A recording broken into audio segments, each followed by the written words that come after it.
Let's talk about something a little bit less serious. BRAX, TSM. And I just want to, what are your thoughts on six mans in Valorant? Do you want to know about six mans, or do you want to know about the specifically BRAX joining? Hit me with both. I love BRAX. I've spoken to him like a lot for a very long time, and I like him as a person. And we've been speaking a little bit since he left T1. Yeah.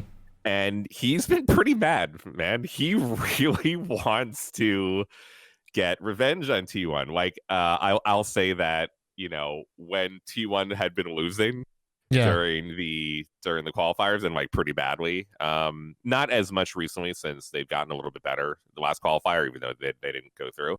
Yeah, BRAX would message me like some funny shit, and it is like, you know, he really wants to stick it to Dazed in particular, and he really wants to stick it to the T1 organization and the coaches over there. It's not just Dazed, it is a few of the personnel at T1 who have kind of like made the decision to bench AZK and to like have BRAX in his position.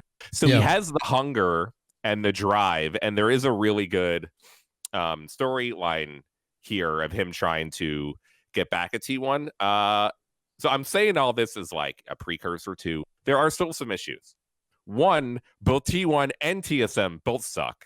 So even though he wants to get it to stick it to T1, it's not like he's joining a team that's already winning where he could just like go right back into it. He is actually trying to solve a problem over at TSM, which a lot of fans have laid the blame at Cutler. And I think that Cutler's stats, especially comparatively, are pretty poor. And, you know, Cutler's his ping is really bad though, right? His ping is like really bad in matches from what Pete was telling me, that like he doesn't play with anything less than 70 in the games that they play. Which I mean, I've heard that too.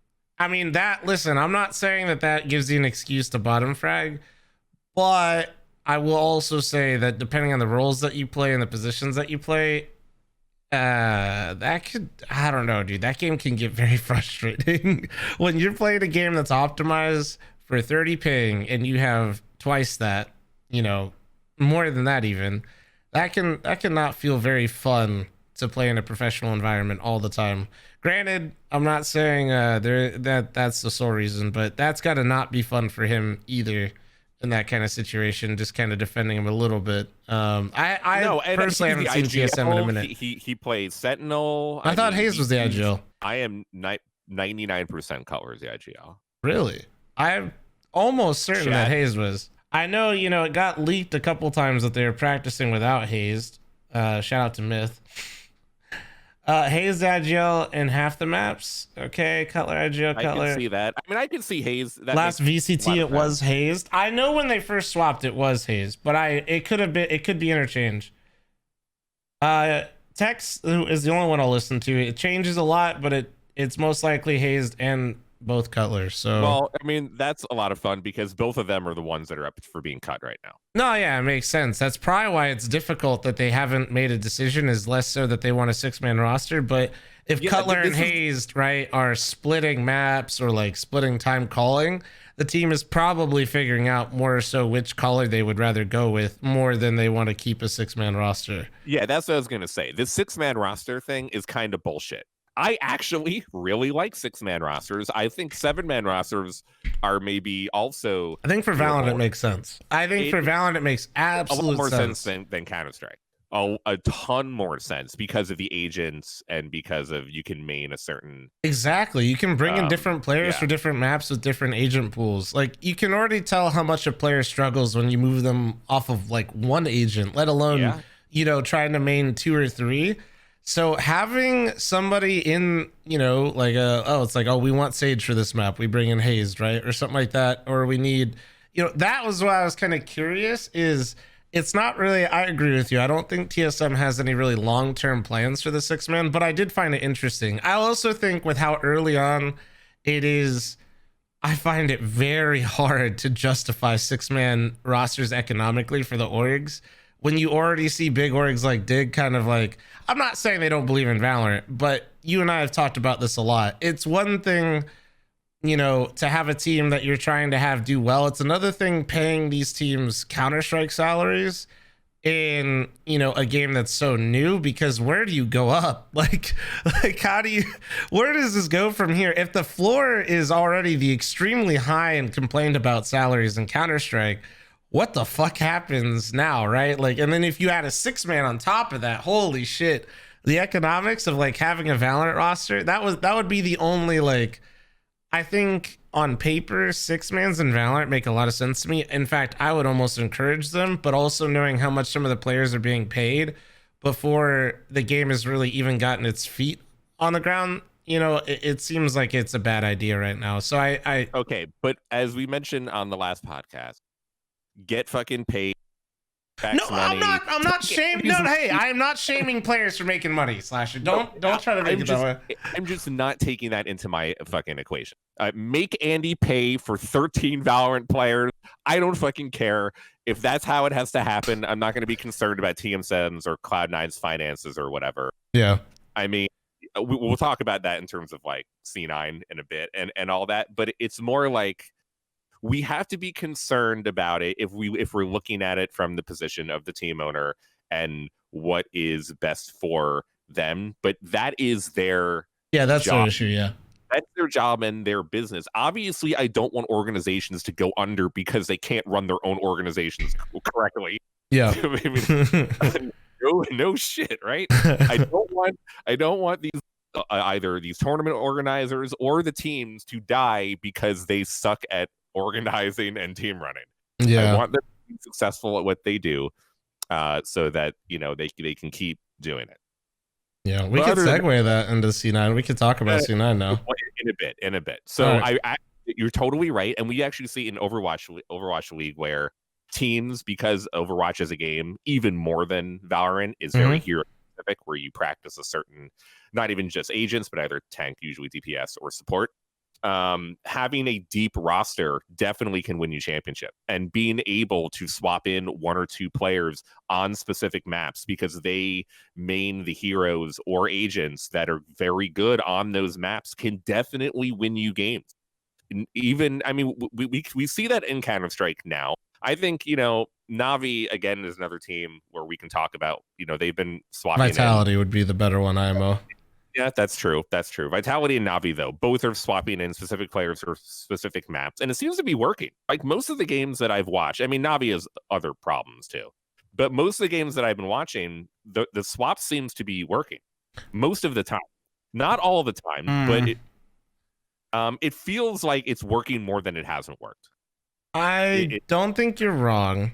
I think in the sense of, I just have a hard time saying 6-mans are working 100% in CS, because I would say my opinion is it's 1 out of 3 has worked. But if we both agree that Astralis, if Astralis was just a fake storyline, which we both kind of think agree, right, was like just bullshit to not say their players are burnt. Yeah. So okay, so I would say more it's 50-50, because I think Vitality perfected it. They had a real goal for bringing in Nivera. He had a different role, and he was picking up roles that Zywoo didn't want to play when he came in as well. So he came in on Dust 2 and Inferno, and one other map I'm spacing on right now, both to op, because Zywoo doesn't like opping on T-side Inferno, and because they like the double op on Dust 2. And when they brought him in like that, yes, that had real purpose. It made Vitality way more dangerous, especially on their CT sides, and they were super impactful. Navi, I have a hard time saying that it worked, because in reality, the only reason I think they have Bit in isn't for some specific role, besides the fact that his name isn't Flamey. And that to me is what it always kind of, he had very non-impact roles. He didn't, I'm not saying he played bad. Very well. I think he's continued to play well. I think he's played so well that they should probably just slot him into the... Well, no, that's a whole nother case. But I also think that like his role in itself is just kind of like getting a few more frags. Navi doesn't really change their game with him in the server. Does that make sense? They're more just like swapping out a player than this is like Vitality, where their game plan changes when they bring in Nivera. They have a different approach to the map when they bring him in. When Bit comes in, Bit goes like long haul on Inferno, which is what we refer to as the bitch roll, where like you're going somewhere where nobody else wants to go because you don't get a lot of kills there and it's pretty low impact, and your job is to just kind of like maintain map control and not get in trouble and not like get isolated. And he plays like ramp on nuke, same kind of thing. Your whole objective is to get information, run the hell away, don't die, and wait till your homies show up and then you guys go frag. So those aren't positions that really change how Navi plays. It's just a different player playing in the server, if that makes sense. Like, I don't feel like Navi's doing something different because Bit's in versus Flamey, but I do think Bit outperforms Flamey when he's in, which even then, even if he doesn't fit a role, Navi having Bit and Perfecto on the team has been able to give sub players, even though Perfecto I think is technically the main team and Bit Perfecto is always in. Yeah, so, but it's allowed them to, you know, sub in players. I'm not sure if it's helped them win overall as a team, but it does seem like their subs are playing well, like Perfecto. And Bit. No, I still think it proves a point that the 6-man can be strong. And Vitality dropped Nivera, or did Nivera leave? They had to, because so as kind of a lot of people, including myself, suspected, Valve came out and basically said that that won't be allowed at majors, and most TOs are going to follow their rule set based on what Valve says. 6-man have subs. Yeah. So stupid. This is so fucking dumb. At least with coaching, I can understand from Valve's point of view, where you just had a kind of, bro. There's a lot of shit that goes into a 6-man. Coaches just manipulated the in-game thing and fucking use it to cheat. Fine. If Valve wants to get mad at the coaches, you stupid assholes, I totally understand that one. What is the point of limiting roster spots because of Valve's ideology of how Counter-Strike should be played? It's fucking ridiculous. It might be to avoid a clusterfuck situation where teams, they don't want, like, there's a lot of stuff that comes to going with a major. You get your own sticker capsule, you have your own player signature, you're permanently ingrained into the game. This can, like, if you start allowing 6-mans and people that don't have as important a role, like there is a, I'm not saying something malicious necessarily, but it can turn into a clown show if you're just allowing, like, oh, well, this guy's on our team. Okay, well, does he get a sticker? Is he going to be in the game? What if people start like manipulating orgs to get onto teams just to say they're on the roster, right? Like, you're just a roster rider, almost equivalent, like just to maybe get your name into the game or something like that. I could absolutely see something like that if you're not careful with how it's presented and how it's managed. I'm not saying maybe that's what they're thinking. I think it's more along what you're saying, where they have an ideology of it's a 5 versus 5 game, where just like with the coaches, when they were super against coaches coming in originally and calling, they want it to be about the players that are in the server at all times. I don't think they ever want the focus to be out of that. But I also think that my point is that when you have that leniency of, yeah, that guy's in, where does it stop? How do you draw the line? When is too many players? You know what I mean? It's just kind of like it's an open door that's hard to close once you open it. And I think they want to avoid that for now, especially when coaching is such a clusterfuck right now too, as is. I love when old players in traditional sports that are like, you know, been playing the game for 15 years and they were once a superstar when they were younger, like joins a team like the Lakers or the Nets now for like 1 year, plays like 2 minutes during the game, and it gets a ring at the end of the year. You know what? Fucking I respect that shit. So some fucking CS org wants to sign 11 players and then they end up winning. They end up winning the major. Fuck it. Yeah, Valve, give them all fucking players. Yeah, but then it kind of like waters down that stuff too, right? You know how like cool stickers are in the game, right? With the team with 11 players win the major. Come what on. about every other org? Come on. The team with 11 players, they all lost to the fucking clown show. They subbed in an entire new squad every single map, and they still crushed every other team. Yeah, give them signatures, split the money 13 different ways, you know, whatever you need to do. That coffee's hitting fucking different today, my lord. You got that shit spiked. No, I don't know. I think it's just to really cut down on the clown show, like overall. I just think that they are probably already frustrated enough with the coaching situation, kind of like a I told you so kind of moment. And I just don't think that Valve is in the mood to try to figure out. That one had something to do with coaches manipulating the game and cheating on top of the way they looked at, Yeah. tournaments should be run. This one seems like it's I wouldn't say laziness, maybe more like financial interests. They don't want to make more stickers and signatures than they need to. Yeah, I mean, like I said, it gives that like but that seems like a shittier reason to me. I feel like having subs deepens the game. Maybe it hasn't worked out. It hasn't been executed very well by the different organizations in the scene. But it could. I mean, I think Navi and Vitality are good examples of it working well. Like Astralis is not a good example to use. Yeah, no.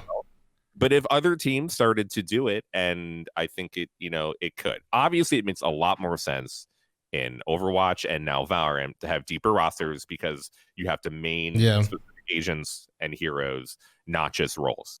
Totally agree. It's more sense. Yeah. But I do think the TSM thing is bullshit. The TSM thing I'm with you on that. I agree too. I think long term it's going to be 5 without a doubt. What is BRAX playing right now? Because wasn't he changing his agents that he was playing? He was playing Sentinel. He was on pretty much duty the entire time. He doesn't want to play Sentinel. He doesn't want to play Cypher. He wants to op. He wants to play Jet. He wants to op. Well, that's not going to work out on TSM. I understand that, which is why I think this is weird. I think or he wants to play the other duelist role, but if I don't feel like that is the issue right now. Like Drone is playing pretty well, I feel like, and Wardell, he has been performing. I don't know if it's been as consistent as your someone tea like kettle's ready, by the way. Is that your tea kettle? Like there are issues in that area, I think, more with Wardell than Drone in terms of their performance. But he is, of course, the star player of TSM, and there's no way that like Wardell's going to stop opping, even if he's playing. So then where does that leave BRAX? That probably leaves BRAX back on Sentinel. On Sentinel, though it depends, who TSM. They're probably going to play with both rosters, right? Once with Hayes. Yeah, if they say 6-man, right, then I would assume so. So there's like a lot of, as I was trying to make up the point earlier, there's like a lot of like issues with all of this. BRAX is still not getting the role that he wants to. TSM doesn't know who to cut. The 6-man roster is fucking bullshit. Wardell probably won't move off of his spot. That'll probably keep BRAX on Cypher. And I know BRAX was both unhappy with T1 and what was happening there, and he was also unhappy on his role. So is he just going to be, now he's going to have the honeymoon phase going to last like 2 days? They're going to lose today. He's going to go right back to being unhappy and pissed off as if he plays today. I really want to see what agents he'll be playing. I feel like he'll probably be stuck on probably be Cypher Killjoy.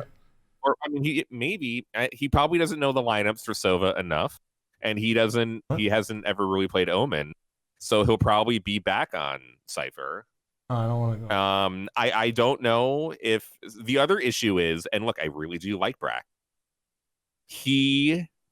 It's been a while since BRAX has shown he can win on a high level and professional. Oh yeah, he's got to show up, right? Like, I mean, we all know BRAX is good, but if you're not doing it in the server, then it doesn't matter, right? And like, really, all respect to Steel. Steel has been grinding through the chaos days in Counter-Strike and got that fucking team really to a high level, but he wasn't really able to play the major, so of course he had to switch. And now he's won a big tournament, a major tournament in Valorant already. So I really feel like Steel has definitely grinded his way and gets the respect. And we know BRAX and how good he is, but he never really showed it in his return to Counter-Strike, I don't feel, as much as Steel did.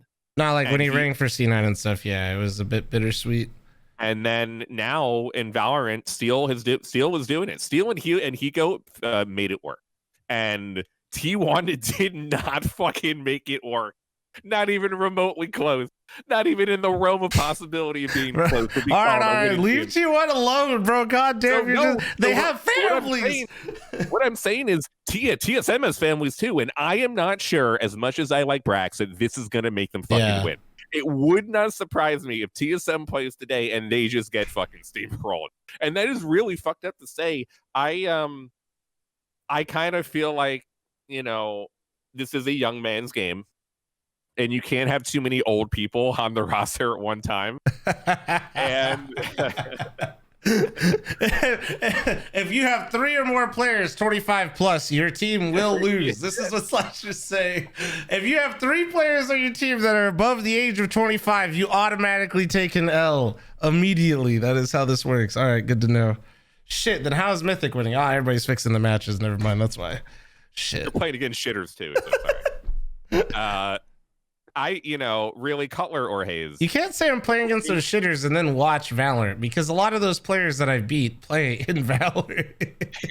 You can't have it both ways. I mean, like, the way that you played in that tournament, you should be switching over immediately. You'd get a fucking sick ass offer. We're talking about the amount of people I did have a sick ass offer from a two. Well, actually, no, the offer never came through because I'm too expensive.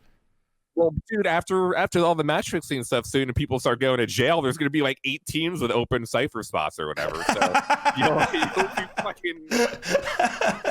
No, man, they can't afford me. Gonna go up. They can't afford me, man. It's too expensive out here. I carry too many sponsors that they have to buy me out of. That's the real problem. Is they're all interested. At the end of the beta, everybody was real interested, and they all went to Loaded and they were like, "Hey, how much does it cost to sign Flom?" And then they kind of, they napkin math it, because it's pretty unique, right? That you get like bought out of your promotional deals, like for like G Fuel, Aim Lab, all my sponsors I carry, I Buy Power. It's not normal that you have to buy somebody out of that, right? Because you're voiding my contracts if I sign to your team and all that kind of stuff. And then not to mention the relationship damage and that kind of stuff with those sponsors. It gets to a big number. Like, and some orgs have paid it for some streamers like that have gone to different orgs, and they will. But yeah, no, it didn't even get that far. They're like, that much for Flom? No chance. I was just like, yeah, it makes sense. I wouldn't either. Like, you and TenZ, the 2 contracts that are unbuyable. Oh, that's not true. I definitely think TenZ is significantly more, and I guarantee you they're sitting there really wondering. They're like, shit. Do we do it? If they buy out TenZ, man, that is gonna be, I think, actually a mistake. Not that I think TenZ isn't worth it. It's the effect that it would have on the rest of the contracts in the scene that I think it would be very dangerous for a lot of these orgs. Like, if that were to go through. So in the sense of like TenZ and how he's performed, I would actually say he's worth it. I would say, though, the aftermath of him signing that for other teams and what other people are going to start negotiating and pushing for, not so much. That'll be rough. That would have a very long-term effect on the rest of the scene, I think, if that went through. Personally, I've seen that shit happen before. Somebody gets bought out and everybody else is like, damn, that's a lot of money. Yo, renegotiation, let's talk. And then all of a sudden, you're in inflated world of Counter-Strike, and now where the fuck are you? Holy shit. That would be nuts. The amount of money some of these players would be getting thrown at them, it would be just remarkably, like, just, I don't even know. It'd be obscene money. Because they were rumored at over $1 million, right? For the buyout? I don't know if that's true, but that's... gone higher. It's gone higher? It's higher now, yep. Nah, dude, like, there's just no way, man. It's way higher. It's higher. Yeah. Woo-hoo! And I can say TenZ is stuck there. He signed his deal in the middle of 2020. Ooh. For 3 years. Yeah, I mean, 3 years, as you and I both know, is actually pretty standard standard. Yeah. So he is stuck there. He's fucking stuck there. Oof. And, part of it is, and I don't know how much, like, some of this is me speculating, and some of it is, I know like some of the story here. You have to wonder, and we talked about this before, how much of TenZ stepping down was just because he was making so much money streaming more than playing, which he is making so much more money streaming than he is competing, and how much of it was the situation of Cloud9 Valorant. Both, right? Team. I mean, it's both. It doesn't have to be a separate thing. It's both. I think Vice has left now, or Vice got kicked now, and he's on Anbox, so that the team has continued to deteriorate into like what, into what it is. So how much of that situation and what was happening in the team or not happening with the team is related to him stepping down? Because it seems from him playing with Sentinels and what he's tweeted, he's really happy to compete, and that he likes competing, and that he liked winning. Oh, I'm sure. Yeah. I'm sure he's in the, I signed a really long contract. I really wasn't happy with the team. I'd F it. I'll just stream for the next 3 years.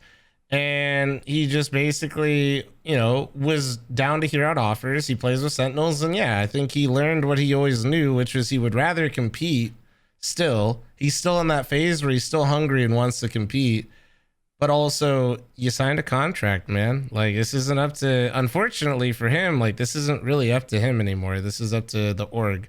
And the org's sitting there knowing that you're going to spend, like, there's two factors. The money, right, for TenZ. But second, like, that when TenZ was unhappy in two situations with Cloud9, he essentially stepped down. Once in CS and once in Valorant.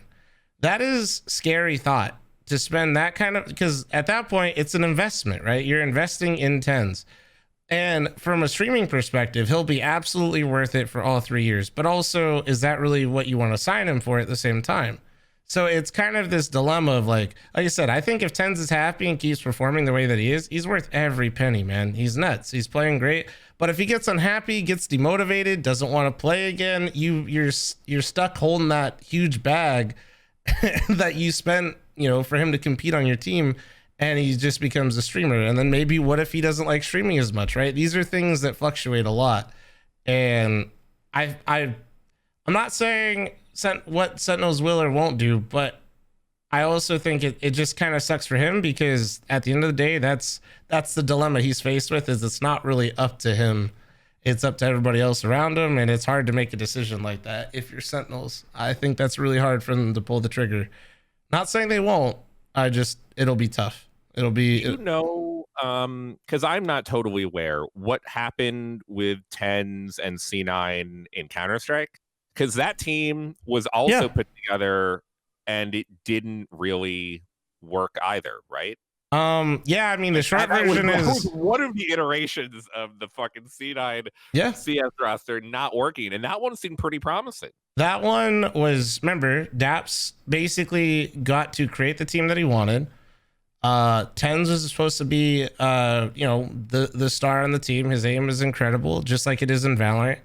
TenZ didn't like the way that Daps called. He didn't think that Daps was using him correctly, and he didn't like the system, and that immediately created a clash within the team, I think in like the first few months. And then TenZ was benched, and then he became a streamer for C9. So the exact same thing happened then. And honestly, in that scenario, rightfully so, because Daps at that time had created two different rosters that Stanislaw notoriously became the IGL of later and got to use those rosters. But Daps created two rosters from scratch and brought them into the top 10 in CS both times. So at that point, you cannot give the benefit of the doubt to TenZ. Even if he was right, you still like have to, if you're C9, you have to believe Daps that he's, that's who you got to create the roster. So that was like kind of what happened, is like it was just a clash of personalities and what they thought was best. And yeah, he was benched, or he sat himself. I'm not sure how it went down exactly, but that was where that went down. So then, okay, the things have changed a lot now, because TenZ's value is way up, and he may be the best player in North America. Yeah, he's in the game. Owning. So it's totally different situation. However, you would definitely have to give it sounds almost like the exact same thing happened. And if you look at it from Cloud9's perspective, or even like other players, even though TenZ's value is up and he definitely has like a negotiating power, not only that, but he won a championship with Yeah. Sentinel. But it's not like Sentinels got there without him. And they probably would have won with the man who shall not be named. Yeah, let's keep it that way. Let's keep it going. Move along. Wonder how that situation's going. But so they probably would have won even without TenZ. So then how much of the TenZ sitting himself in Valorant do you give to TenZ's side? And how much of it are you thinking from Cloud9? Well, fuck, you did it again to us. You fucking got upset and all up mad at your IGL because things weren't going well, or they weren't playing how you wanted. You got sad and depressed, and then you fucking now bench yourself a second time. Yeah, I don't know. Should Jack be placating to this same situation? Why not set TenZ's buyout at like $5 million and keep him in contract? I always favor the orgs in these scenarios. Why? Because maybe not always, but in situations like these, I really get upset with the Reddit sentiment that orgs should just be letting go of players. Because as you and I both know, whether it's our prerogative or the orgs or whoever, right? That unless these players actually play for the org for 3 years, that's why the contracts are 3 years long, that is how the only way they can really recuperate what they're paying the players is that longevity on the team and making content around them and using them for, their likeness, all that kind of stuff. If you do the Reddit thing where you're always like, oh, Jack should really just let him go, bro, you've invested money, you've invested time into these players, you're building up these players. TenZ would still be the most popular and the most he would probably be the best prospect in Valorant without C9. But regardless, C9 was the one that signed him or had him signed, and they've invested into growing him, and that is their investment. That is at the end of the day, they're totally within. Jack, if he's like, fuck y'all, I'm not selling TenZ, people are gonna flame him for it. And I just feel like that's not really the way that should be looked at. TenZ signed a contract, he's an adult. I'm pretty sure he had an agent there that signed off on it too, that told him it was a good idea. Is it really Jack's problem if he just holds them to the agreement that he signed? This is I'm so tired as somebody that was literally in contract prison myself. All right. It took me a long time to realize it, but I was a fucking adult. I made the decision and that was my choice. I can't go around blaming others for not letting me compete or trying to stir up public opinion on my side. When at the end of the day, if you signed a contract, you had lawyers look at it and they said it and gave it the okay. I don't know. At what point do we just say, it's totally fine that if C9 doesn't want to sell TenZ and he's got to just stream for them? If James Harden can force himself out of Houston to go fucking play with Kevin but I still don't think that's right. Irving in Brooklyn and have them and the Lakers fucking sign every good player who's ever fucking played basketball. Relax, Knicks fan. Relax. And TenZ can tell the whole world that he is stuck in the shitty contract on the shitty organization, what he believes is a shitty team, and the C9 Valorant team is fucking trash, and he wants to get the fuck out of there right now. And then say that. I think he should. If that's what he wants, he should say it. I'm gonna in that regard, right? If you do want out of a situation, you're unhappy. I'm totally fine with somebody voicing that, and then if the org wants to drop him because they're unhappy and they publicly display it, that's one thing. But it's another thing when you're yeah, I'm just kind of not feeling competing, I'm gonna bench myself, and then simultaneously, you're never really outing your real position, which is you would rather just play for a different team. I think that's not fair because then you're putting the pressure on Jack and also playing the good guy, right? You're oh, timid. TenZ is definitely one of those players who won't say shit. Well, if he wants out, fucking say it. You know what I mean? If you want out of a situation like that and you're that upset and you truly want in a different situation, you at least have to make it known. But no, even with the basketball analogies that you're throwing out or the scenarios that you're throwing out, I still think at the end of the day, if you're an adult and you make an agreement and you had people look over it and you sign it, it is on you. It is not on the owners. It's not on anybody else. At some point in your life, you have to take responsibility for things that you sign, that you agreed and told somebody that you would do. Yes, sure, but his value has skyrocketed since he signed. So we should have had a better agent. He shouldn't have an agent that let him sign a deal with $1 million buyout, Slasher. If in traditional sports and even entertainment, if your value of what you're doing has rocketed so high in a short amount of time, you can ask for a renegotiation. Or, yeah, there's also clauses in there that are set. Renegotiation. If it's not set in there, that's not on anybody except for his fucking agent. If there is not a renegotiation clause in there, which I find hard to believe. I can confirm that he did not have an agent when signing. Oh my fuck. Get me out. Get me out. Get me out. No way. No fucking way. It is true. From what I understand, TenZ did not have an agent when signing to C9.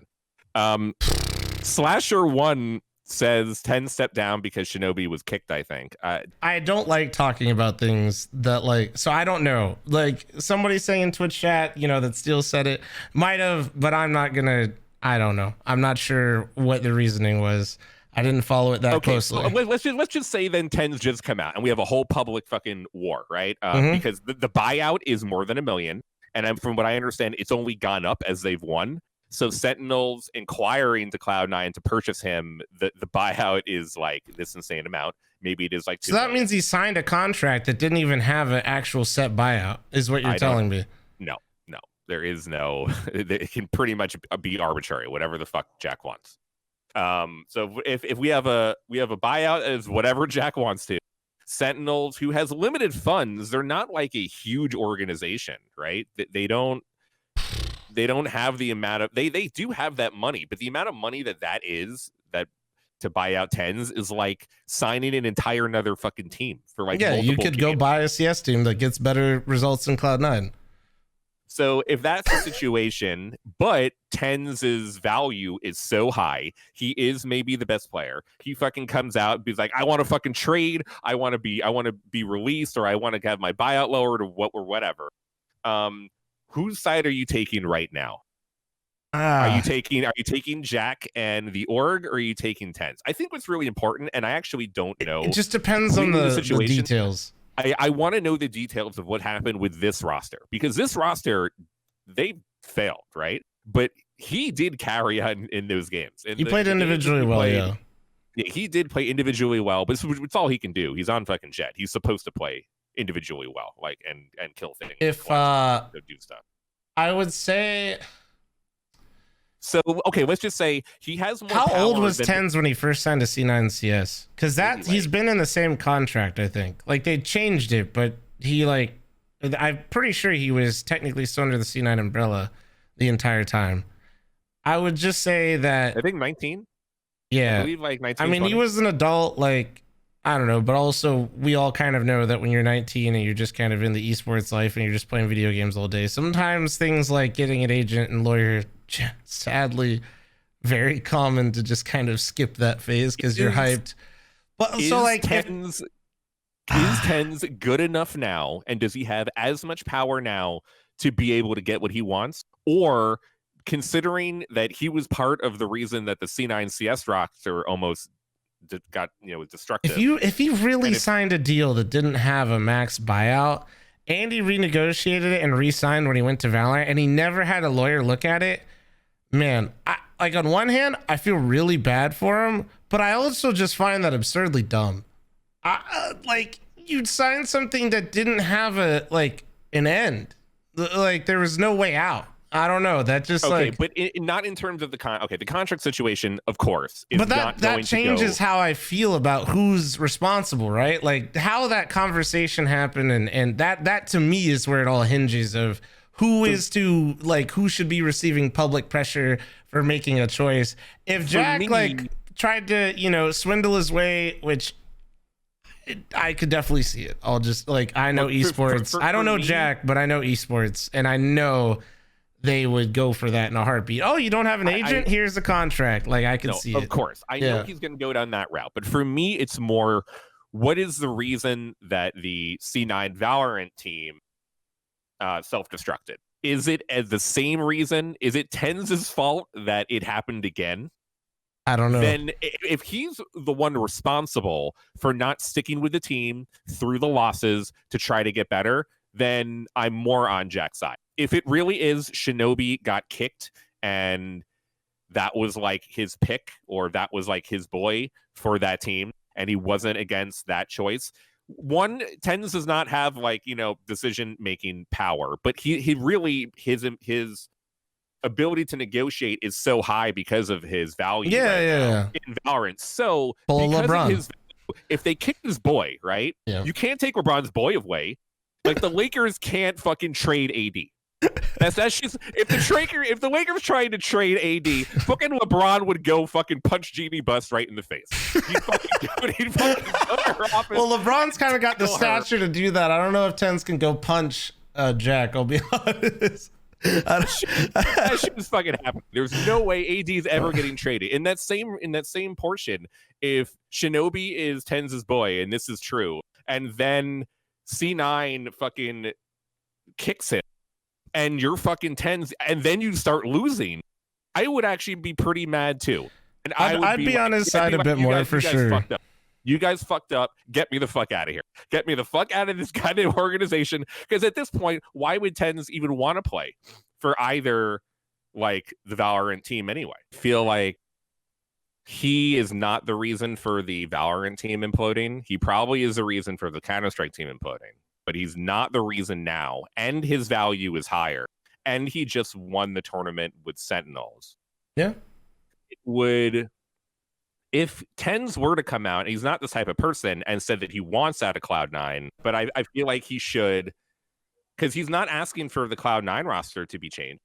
Because if he's going to be stuck in Cloud9 contract hell, right, for 2 more years, why not just force Jack to kick the entire team again? Well, that's kind of why I almost still favor Jack, is like, it just kind of feels a bit disingenuous, right? Like, to paint the narrative that you're just kind of stepping down because you don't want to compete, when the reality is you just don't want to play with that roster. Because that doesn't seem fair to Jack. But then the whole dilemma of like, if Jack did sign TenZ and TenZ didn't have a lawyer and agent, yes, that is still like, that falls on TenZ. Like, that is TenZ's problem. That should be, you know, that is his responsibility.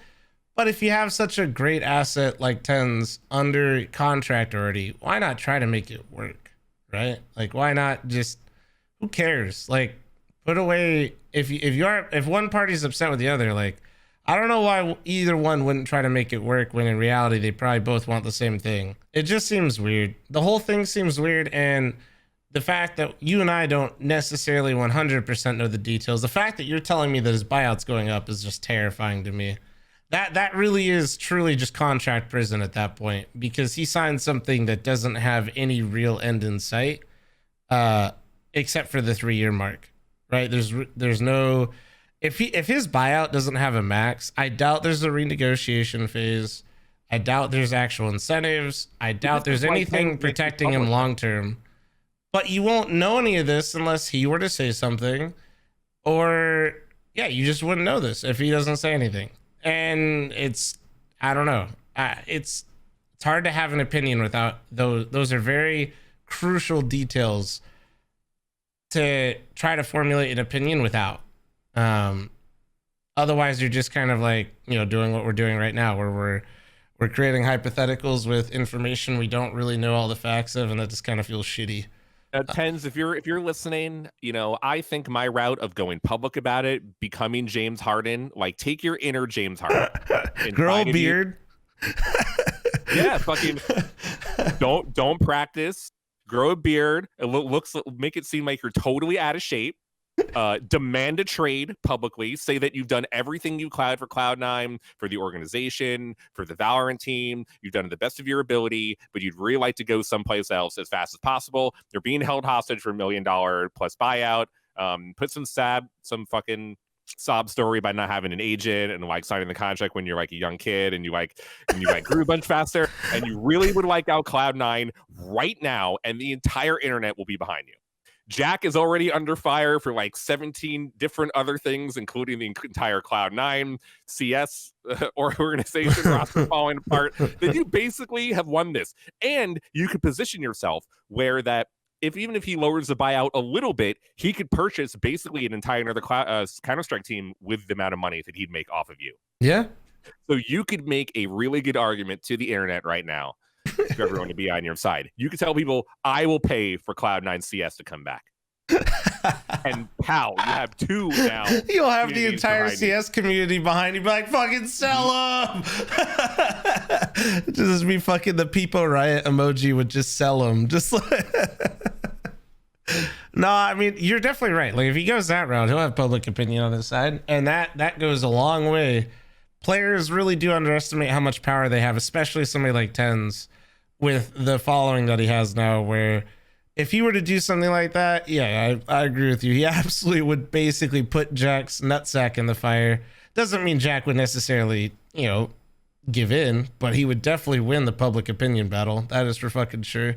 Or at the very least, you and I would for sure get another episode out of it, because then Jack in a rage just will fucking maybe leak some shit. That'd be lit.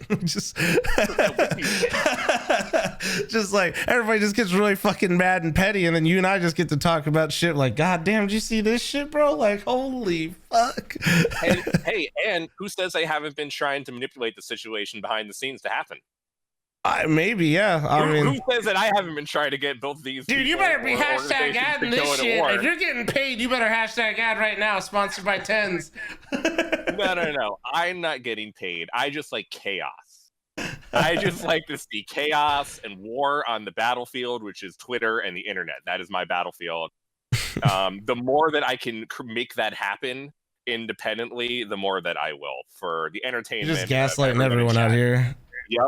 But it's equal. I'm all about equality. Okay. Equal gaslighting.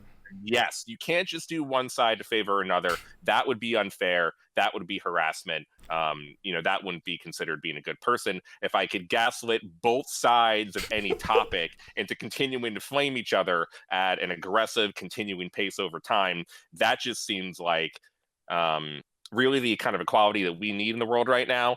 And some mad good popcorn gifts for all chat at the same time. Oh yeah, I feel like I'm really doing a service for everybody at that point. No, you really are. You're just doing it for the views, as we would famously say. Yep.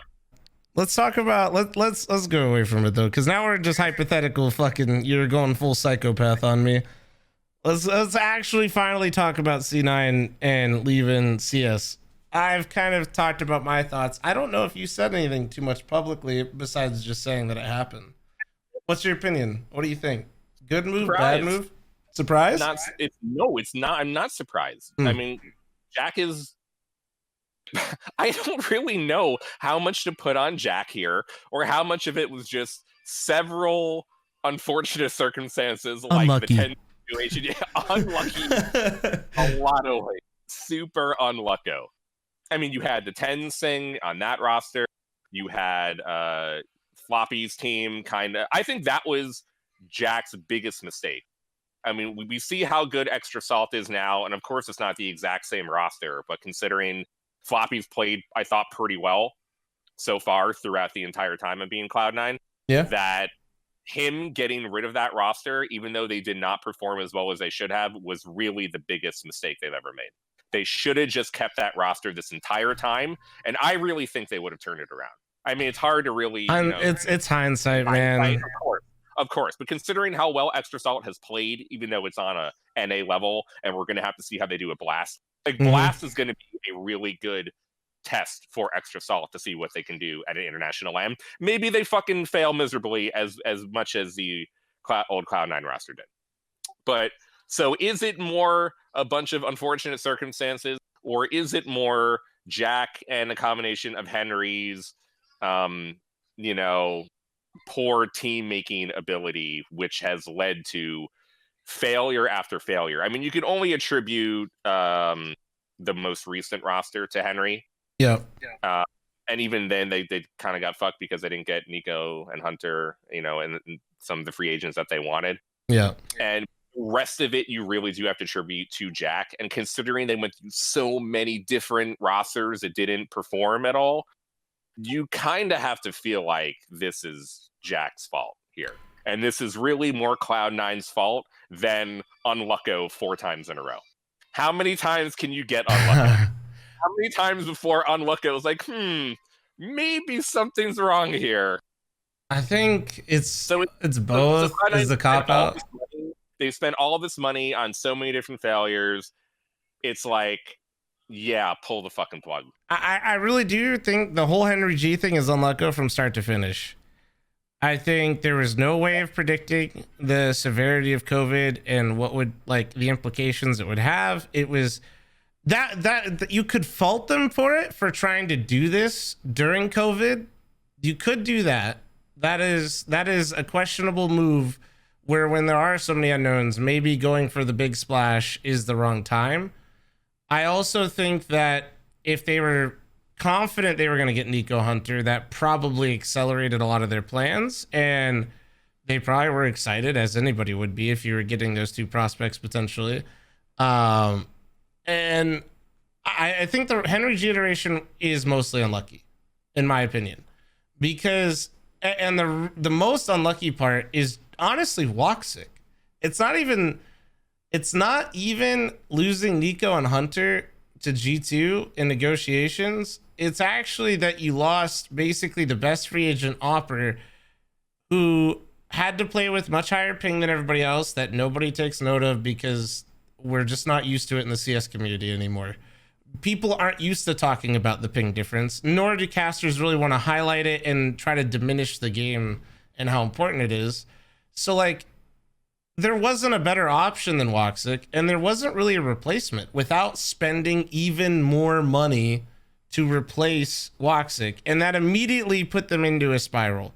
There really was no other player. The only exception, the only other player that would even be worth mentioning, in my opinion, is Smooya. But if you're Henry G and you're having roster stability issues and you need a rock, you're not going to sign the guy that benched himself like 1 week before the major.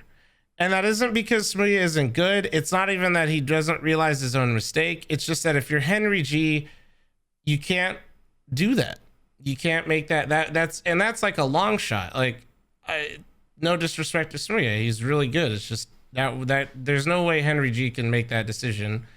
So, and there was really no other offer that was available that's worth mentioning besides Smooya. There's nobody else that in my opinion, that it was a free agent that could fill the shoes that they needed. And you're in an era where you don't know when Lands will be back. You don't know who you can sign, and you basically just took a cheaper option, right, by getting Zeppa, who turned out to actually play really well. But you as Henry G are a GM that assembled an entire roster with these roles in mind, and you have a role problem on the team. It's not even, and the most recent C9 roster, I would argue even now that when you go down the roster individually, none of them are bad players. Henry G picked good players. It was just, as soon as, like, Woxic really was the linchpin of that team, because the scarcity of good offers that can play at a tier 1 international level and also be able to travel to EU and live in EU and all that kind of stuff. There's so many factors that go into it. I think if you want to go the hindsight route, where they shouldn't have dropped extra salt whatsoever, I think you could start. I hate it. I mean, you have to see what happened to the major winning team and their downfall too. I mean, Jack takes responsibility for a bunch of the fuck ups. You have the TenZ situation. You have the all part of the major winners. I mean, there's like a few different. Yeah, the major winning roster though was already having. Remember, people forget this too. That C9 roster that won the major was having problems leading up to the major. And what made that run so special is they were one map away. They were one map away from being eliminated in groups.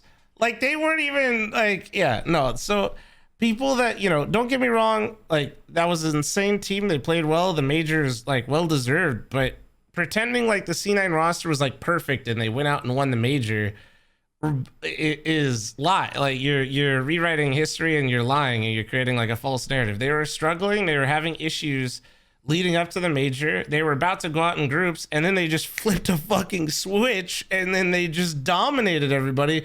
And what a lot of people don't know is that Skadoodle was set to retire after the major. And it wasn't that the player, and there were, just like the Woxic situation, funny enough, there was no real offer out there that was gonna be a good replacement for Skadoodle that the players had confidence in. And that's hard. You just won a major and one of your offers is like, you know, Skadoodle unselfishly, responsibly understood that he wasn't motivated to continue playing because he won the major. Like, actually good for him for voicing that, because that would be worse if you weren't motivated and weren't sure and you just continued to collect a paycheck to play, to just make money. So honestly, good on him for doing that. And I don't blame the players of that roster, because if you can't find a suitable replacement and you're not really sure and you were having problems before, maybe going your own way and leaving it on a high note is better than trying to drag it through the mud. And then when you go to the Extra Salt roster, the Extra Salt roster is a tricky one, because you sign that roster with the intention of them growing. That's obvious. Like, you did give them actually a half decent amount of time. It wasn't like C9, you know, gave them the FNS treatment, you know, famously, where everybody always references how long FNS was on C9. You know, you didn't do that. But also, the org wanted to make it work. They wanted to make some changes and the players didn't want to. And then eventually the players ended up making the changes anyway after they went to Extra Salt. So I am kind of just defending Cloud9 here. I don't know. That's a tough spot to be in. The roster of Extra Salt isn't the same roster that it is now. The changes they made, I'm pretty sure the changes that C9 were trying to make previously. And I just don't know how much of that ever really falls onto C9 besides just saying, God damn, that's so fucking unlucky. Like, I don't know. I'm with you though. Like, maybe they just ride it out a little bit longer before trying to make some big splash, or before dropping that roster, maybe have a more solidified plan and contract signed before they ever made that decision. You know, like, let that roster ride out while you actually do sign. Maybe that's disingenuous and malicious, but also at the same time, you know, have something more like set in stone than a team that you're still forming and trying to splash around big money with Henry G. I don't know. I still just find the whole situation really unlucky. I hate saying it. I do. Without being a hindsight Henry, it just feels wrong to blame them for that. That being said, fucking C9's gonna be kicking their own ass if Extra Salt performs well at Blast, for sure. Because maybe if they keep them, the players make that own the decision on their own, to later make changes, maybe. If Extra Salt like starts plowing at Blast, then yes, there's gonna be a million C9 memes. Yeah, 100%. Yeah, there's gonna be hella fucking. And probably pressure for C9 to buy out the contract. You can trade 110s for all of Extra Salt, like Extra Salt. Dude, you can train all of 10s for like 5 Extra Salts. Kind of fuck that. Like, now is when Jack drops them. I mean, they only went 2 and 3 at groups. They were only 1 win away from. Wait, were they 1 win away? Yeah, because it was, if they were 3 and 2, they might have won on tiebreaker. For maybe. Which event? Or Pro League. Oh, they were right on the cusp, but I don't remember records. Yeah, I think they were 2 and 3, and then Navi and Furia were 3 and 2. So if they win 1 more, they're in the top end of the group. And now is when you drop. Like, what? It does seem like I know you're losing a lot of money, Jack, on what's been happening, and this is yet again another disappointment for the team. But like, why arbitrarily now? Then you just brought in maybe. Well, like I said, if you thought you had a shot at Nico and Hunter, bro, like that's what I'm saying is maybe wait next time till they're actually signed. But if you're C9 and you're like, shit, we could sign Nico, Hunter, Alex, Woxic. Yo, send it. Like, Actually, one of the biggest problems that we still have in esports, and I do commend specifically Jack and Henry for what they were doing to making things public and to giving out, how much the contract is for, how much money, and yeah, how long it is in terms of years, how much the guaranteed money is. Because it's very hard, even for me and for you, and I have spent my life in the industry. I am not entirely sure how long each of these players' contracts are and how much they're for. I have to yeah, individually go around and ask and talk to people that I know, whether it's players or owners or agents, to try to piece together what is happening in the scene.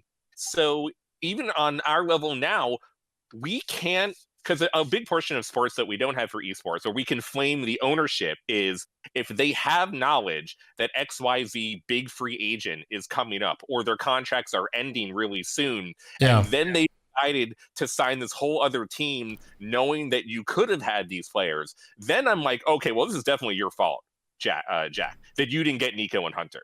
yeah. I still kind of feel like it's his fault, even if he didn't know. You are the owner of the team. You can go find out which big free agents Yeah, are. you can just ask. I mean, straight up, you just ask, and I'm sure an owner will tell you because they just see dollar signs. I don't think they should get much defense either, in terms of, even though I don't know, they should know. And so that if you know big free agents are coming, why aren't you signing them or waiting? Yeah. But it is hard for us to kind of speculate in terms of what's happening. Maybe there's a ton of free agents. No, that's a fair point. That's honestly a really good point. That we don't actually know, and that goes both ways. That knowledge being public. That was actually the most crazy thing, that none of the NA orgs went for Simple or Zywoo. Now I know Zywoo likes, I think both of the reasoning was to stay in a national team. Yeah, they both like their culture and their home and their language, and that's where they want to be. I mean, Simple's played for Liquid before, Yes, but it wasn't. He did. It's true.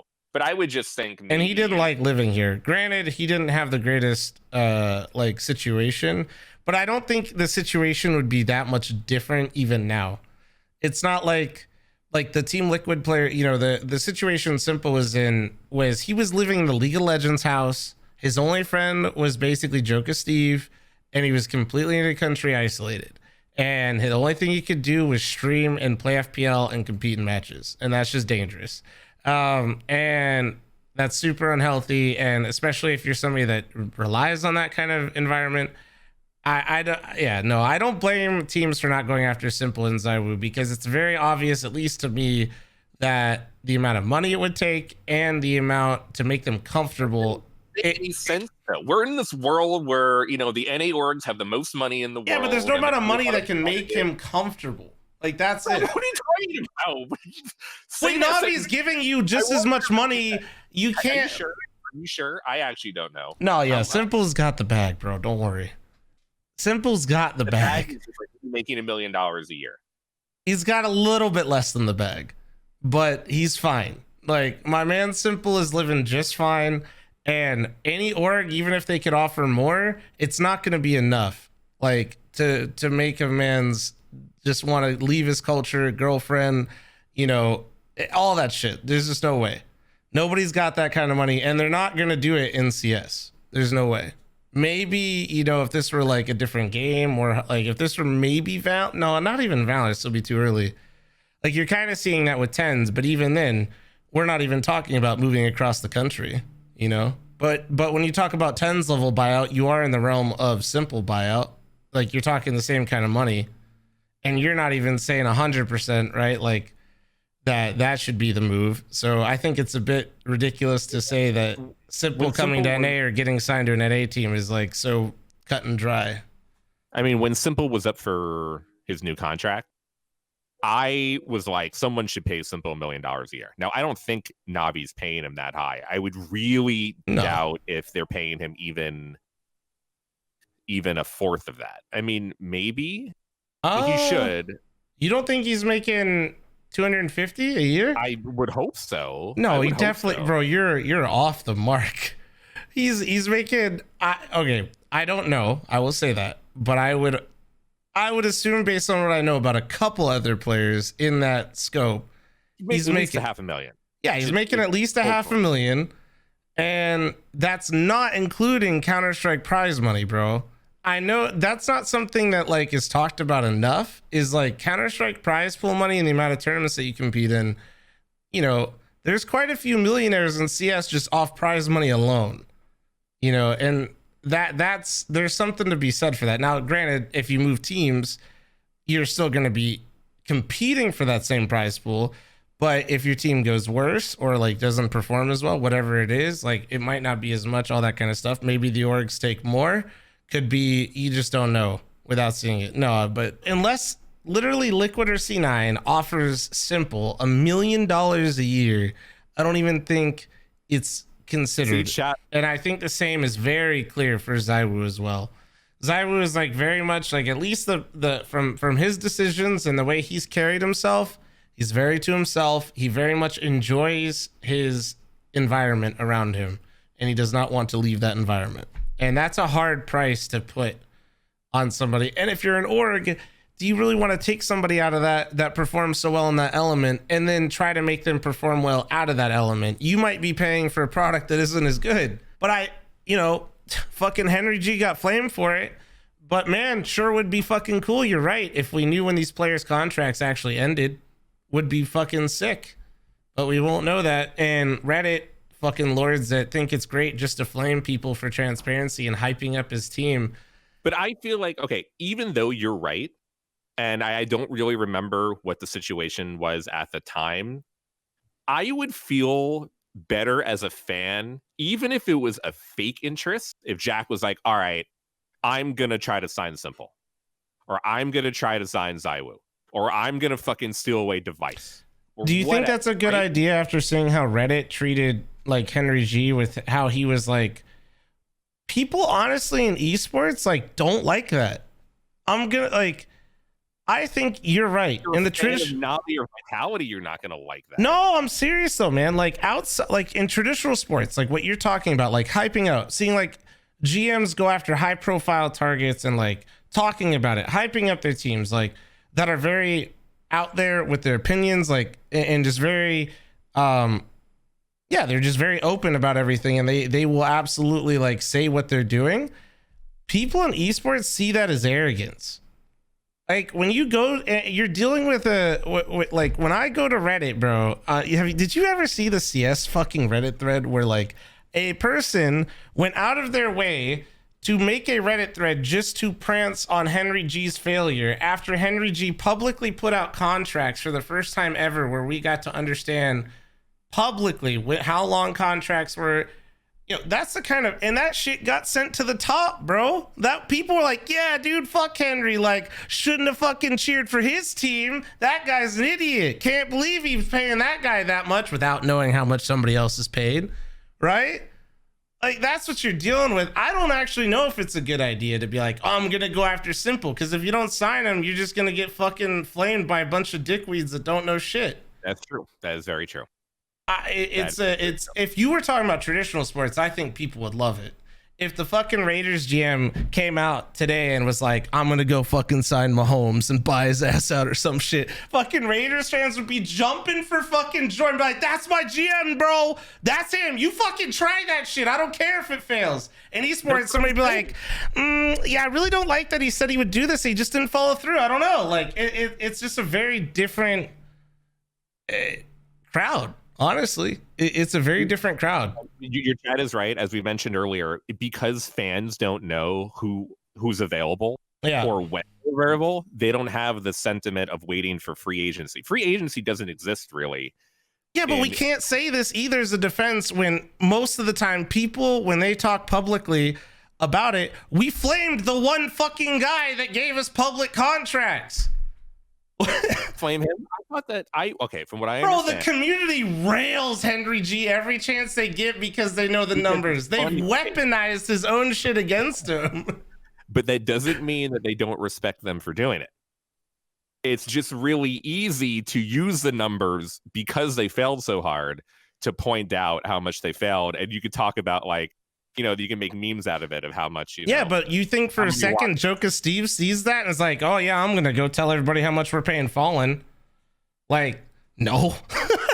Fuck that, dude. I ain't telling anybody shit. Like, No chance. Like after what I saw, how people treated that entire scenario, people didn't welcome it with open arms. People questioned every single like dollar motive without real context, and they just flamed. Like, Well, it's because they're the starting point. It's because people don't have anything else to compare to. I Because agree Cloud9 with is you. the I'm just only saying contracts that are open. I don't like that the community doesn't realize that. And it's not just like, yes, it's really bad on Reddit, but it still happens. Like anytime they tweet anything, like, and I'll be honest, like I'm part of the problem too. Like I make jokes, right? Because it's fun, it's memey. Like I'll call S a tag, price tag, like stuff like that. Like I'm not some perfect. So you're part of it. No, I'm part of the problem. I will agree with this, but also like when you see that as a streamer, there's no way I'm not gonna fucking take advantage. You bet your sweet ass that I'm gonna make a joke about it because, well, I know that's what the people want. Give the people what they want. Feed the mob. You know what I mean? Just fucking feed the mob, give them what they want, and they'll all be happy, type keck W, and fucking continue with their day. Flom's funny. All right. And that is so people like myself doing shit like that definitely doesn't help the situation whatsoever. So I will take some blame, but I just think like anytime you went on any of the posts, whether it was Reddit, Twitter, any form of social media, it was people flaming their contracts, the number that they made. Always.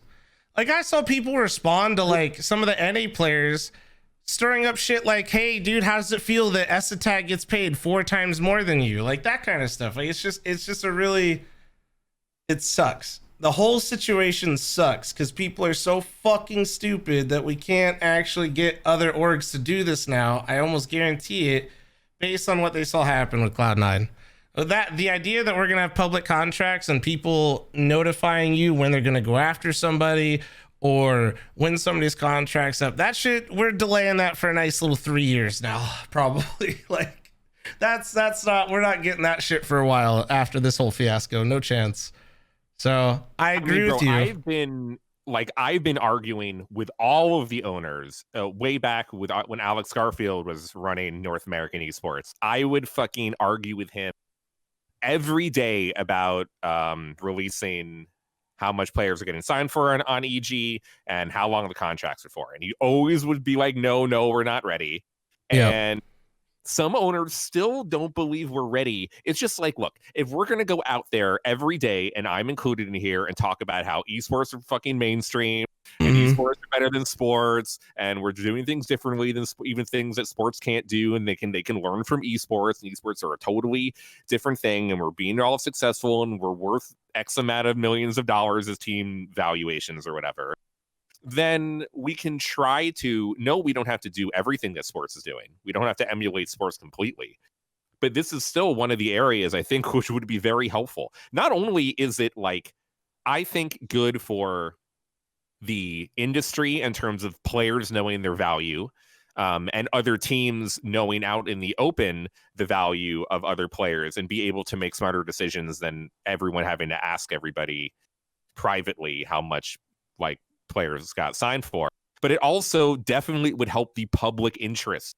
It would help fans get into it and have free agency is as big as like the actual season of the NBA or the NFL. Or the NFL, yeah. Especially the NFL, right? The NFL ends and then we're already talking about who's up for next season, what moves the very next day because of it. And the NBA and the NFL, the offseason and free agency is as big as the fucking actual games. And if esports doesn't capture that, it's such a miss. Only League of Legends does it, and it actually goes pretty well. But even then, that could be done a lot better. So if you consider all the other scenes, especially something like Counter-Strike, that has a bigger North American and European footprint, especially on social media, like we're fucking doing it wrong. We're all doing it wrong. It really is to protect the teams that are underpaying players. Yeah. There is a notion of, because the numbers aren't very high, it would make esports look bad. And I think that is partially true for some players in some games. But then maybe the team shouldn't be paying a fucking pro player $500 a month or whatever. Yeah, maybe you should just not be a piece of shit. Yeah. Maybe you should fucking pay them a living wage to play games professional. Yeah. And I think that, fine. Maybe we'll start with the top games. Like, I would love to at one time release the salaries and the contract lengths for every single tier 1 Counter-Strike Pro at once. Shit would be lit. All 20 teams. I don't need the approval. It would be helpful to get the approval from the owners. But as you know, all the contracts are done by agents. And now that agents are very prevalent in esports, almost 99% TenZ contracts are done by agents who all know the information. I think this would be good. I think Counter-Strike and Valorant are both the best places it could start to.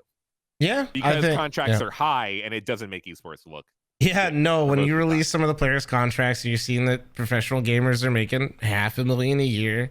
You know, it doesn't look that bad. In fact, you might get some backlash knowing how some of these fucking communities are. Well, oh my god! Maybe you shouldn't overpay for bad players. That's true. And CS and Valorant both have that problem right now too. You're gonna be like, they're paying who? What? God, I actually wish they released some of the fucking contracts in that sense. My god.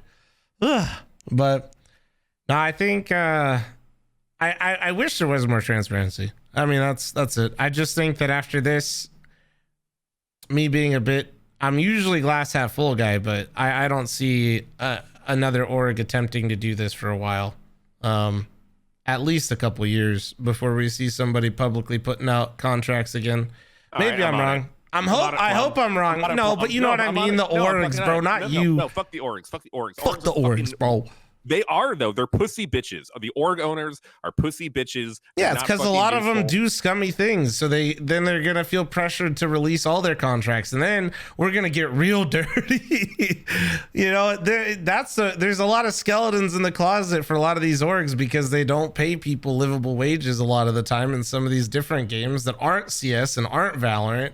You know, and you're going to be left scratching your head wondering why these people are playing 7 days a week for these organizations when they can't even like fucking make half of minimum wage. Like, no, Flom, I need some motivation. I would love to have a little project on the side and to get the salaries and the contract lengths for every tier 1 Counter-Strike player and Valorant player. I think maybe Call of Duty would be pretty good in there, or maybe Overwatch League, like those 4 games, and just publish that shit all at the same time. Then the owners would be forced into the situation, and then all the owners would have to continue on after because the information would already be public. The problem is you're gonna have a hard time actually getting real numbers.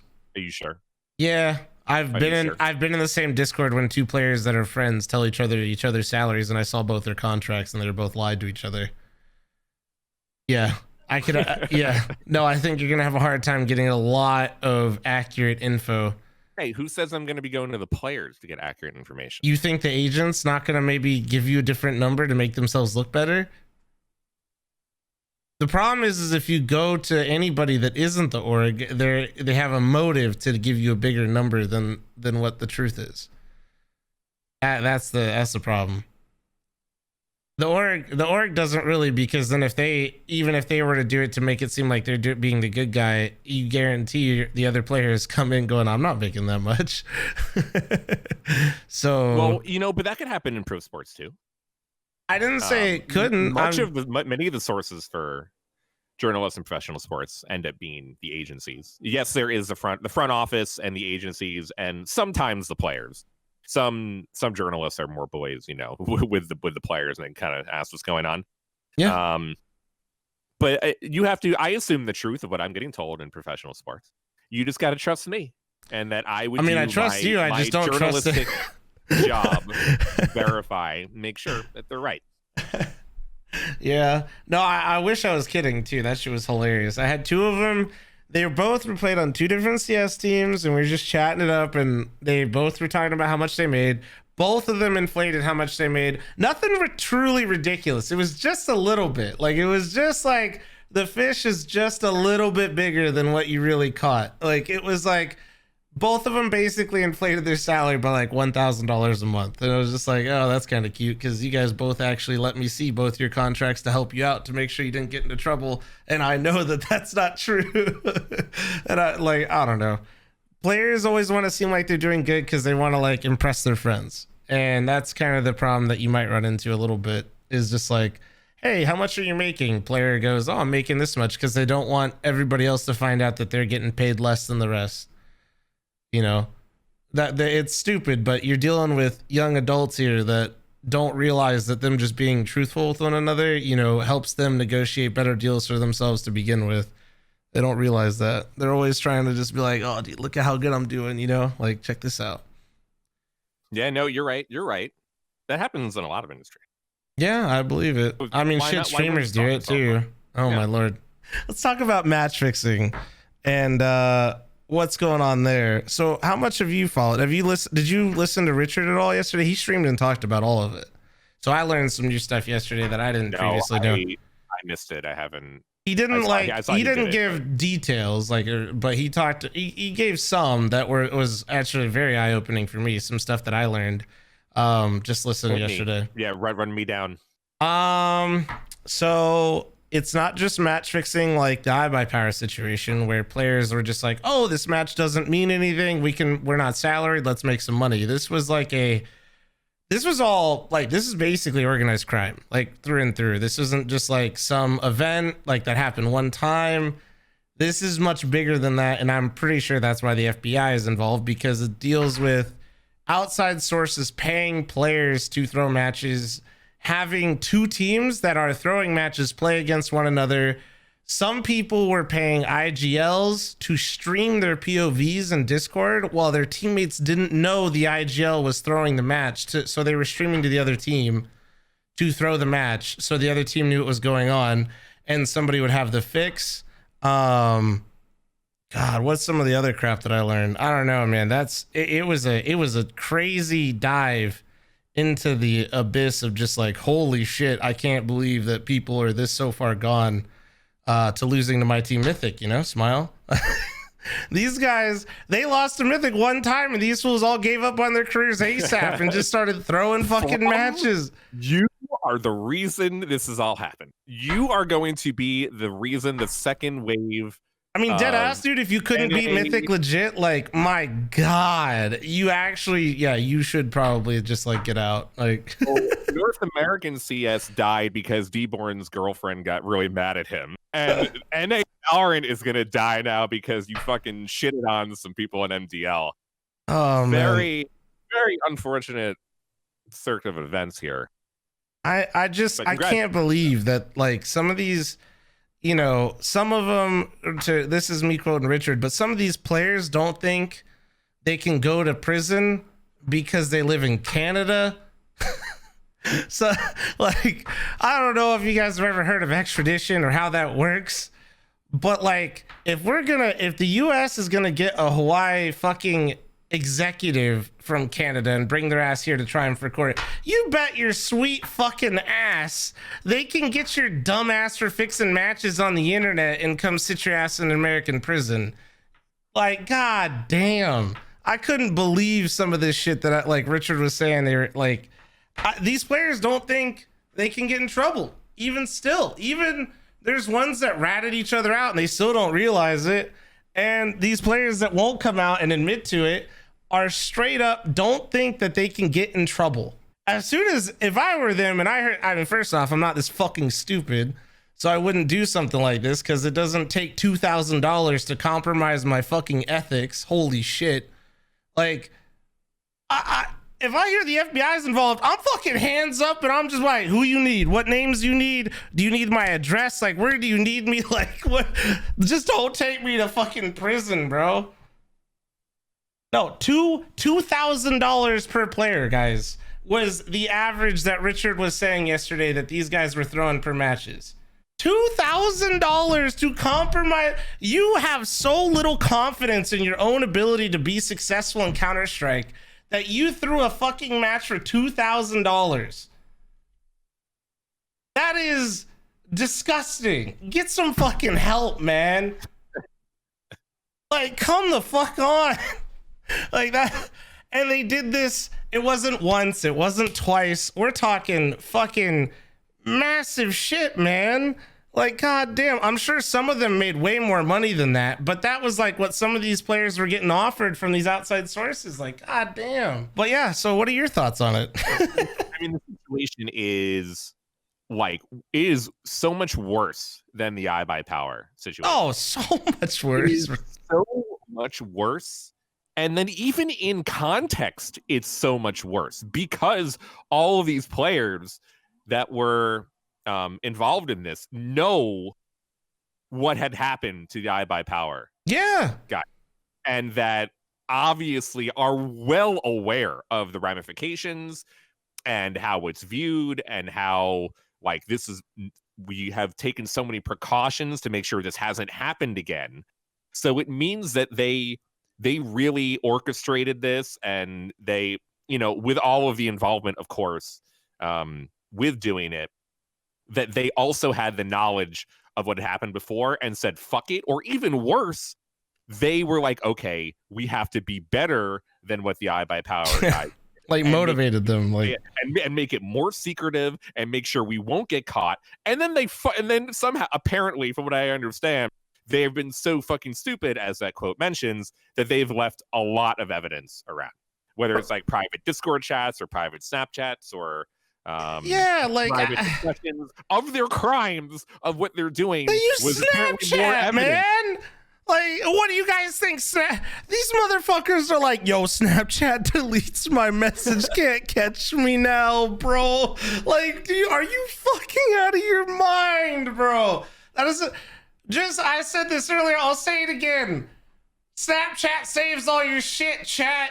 That doesn't delete. Are you fucking kidding me? Are you guys so fucking naive that you think that because it goes away on your phone, Snapchat doesn't have that shit saved? Are you fucking... It's a North American company, bro. FBI just goes, all right, I'm gonna need to see this shit. And Snapchat says, here's the fucking keys to the kingdom, dog. Here's all the evidence. Like, no way you did that. Just no fucking way. No way you then wait. It gets better, Slasher. They use Discord. Like Discord. I love it. I love it. They fucking Richard Lewis said yesterday that they were sending their own betting slips through Discord to one another, flexing how much money they made. I think it's going to be incredible after the entire scene gets destroyed again. One North American tier 2 CS. Who knows what the fuck is going to happen to that? NACS is going to take even a bigger hit. And maybe it takes out half of North American Valorant. So after it destroys 2 scenes, which is going to be bad, of course, the content is going to be fantastic. I cannot wait to read, hopefully, some screenshots.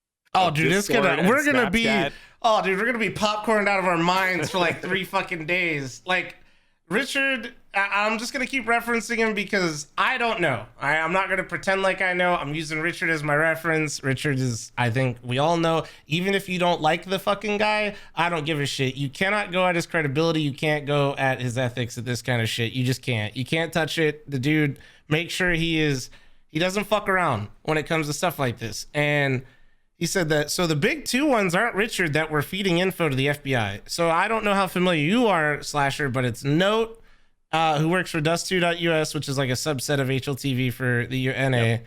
And then Mims, who also, I believe, works for Dust2. Both of them were the main actual people that were going after this and collected way more shit and just handed it over to ESIC and to the FBI. And the reason why all of it got delayed, to just kind of clarify, everybody was locked and loaded and ready to publish their stuff, and they were requested not to by ESIC because the FBI is now involved. And the only reason we're now hearing about this stuff now, to give you an idea of how absolutely fucked these players are, is the FBI has been monitoring all of these people for a much longer period of time, and ESIC is waiting for the FBI to give out their ruling, and these reporters already have the articles written up, and they're just waiting to hit the publish button. It's already fucking done. It's already done. Like, everybody's like, your fucking nutsack is in a vice. Like, take it, go and just like fucking plead your fucking case and just hope that when you fucking turn yourself in, you get some leniency, because sorry guys, living in Canada isn't going to stop you. If they want to make an example of you, the FBI will have your nutsack. They will have you in the US and you'll get tried in the US. And because betting just got legalized in the US, if you don't think for a second that the FBI isn't going to use this case as a like precursor for the rest of this betting shit that's going to ramp up now that it's federally legal in the US, you are out of your goddamn mind. They are going to draw your ass and draw a line in the sand to show everybody that you shouldn't fuck around with this, because they're going to go the same approach that Valve does, which isn't really the right one, to be fair. Trying to permanently fuck somebody over doesn't, as you can see in this situation, doesn't really deter people from trying it if they just think they can get away with it. But that's a whole nother, debate. Like, they're going to make an example out of you. Like, it's going to be fucking nuts. It's going to be nuts, man. I want justice, and I want people that do shitty things to get penalized, but I also, like, a part of me is like, I actually have empathy. Like, I just feel bad that, like, knowing that some of these kids are super young adults, and I'm not saying I know what their sentence will be, but if there's even a chance that there's prison, I just fucking, like, dude, just please turn yourself in so, like, nobody has to fucking go to prison, and maybe you just get like, like, I want to say two things. One, these guys are so fucked that Ian Smith, who's like the ESIC, like, he's the main, he's big dick, yeah, went on some random YouTuber channel named Slash32 that has like 600 subscribers and told everybody that the FBI was working with them and that these players are morons. So he didn't even make it like a big, apparently this wasn't even like a huge, thing that happened. He's this confident that he just went on a small interview on YouTube that got picked up by now in mainstream media, which is now turned into this story. That's how, like, super confident he is in their investigation and what's happening, which is why, I mean, yeah, I agree with you. I think obviously the ban, like they should be banned from both Counter-Strike and Valorant tournaments, of course. And the FBI being involved, look, I don't know how I feel about them going to jail, to be completely honest. Like, I understand they have to send a message, especially considering that gambling is becoming legalized in America and betting on esports is becoming a big thing here. They definitely have extra reason now to go after these guys. I am not personally a person that loves fucking putting people in jail. I don't love the police state that we are currently under in the world or America. Not a huge fan. So I'm torn on this situation. I don't even know how long, like, would be appropriate for this. I feel like, I don't know either. I think anybody that says there's, like, what the fair punishment is, I think is, like, I don't think there's a right answer, because we're just in uncharted territories. I also do think, though, I don't want to say they should go to prison, but I also do, because it's not, like we said, this is far worse than the iBuyPower scenario, where we're dealing with people that intentionally manipulated a system for their own gain and worked with others to do it. Like, this is straight up just like organized crime. This isn't like kids, making a mistake. Like, it is, but it also isn't, right? Like, it's a bit more than that. This is outside people paying these guys. These guys are orchestrating massive shit together, and they are stealing money, essentially, right, from lots of people with their actions. And I don't know, well, there is a good comment in chat that says they won't serve a day in jail. They'll get probation for their cooperation with the investigation to put away bigger fish in the betting. If they cooperate. Now, yes, that is if they cooperate, and if this is involved, and I don't know if Richard mentioned this, with a larger betting pool of illegal activity. Like, if the esports section of MDL is a part of a bigger thing that's happening, then 100% they will be used to catch the bigger fish. So, but if this is an isolated incident with some independent people, I think they're going to have a way harder time trying to get out of it in that way. So some people have already ratted and taught. Well, ratting isn't, I don't even want to say that, to be honest. This is just fucked. Like, so some people have already, like, confessed. And once again, I know I've been saying this a lot, but Richard yesterday was saying that the big fish are already wrapped up. They don't need any more confessions from the small fish.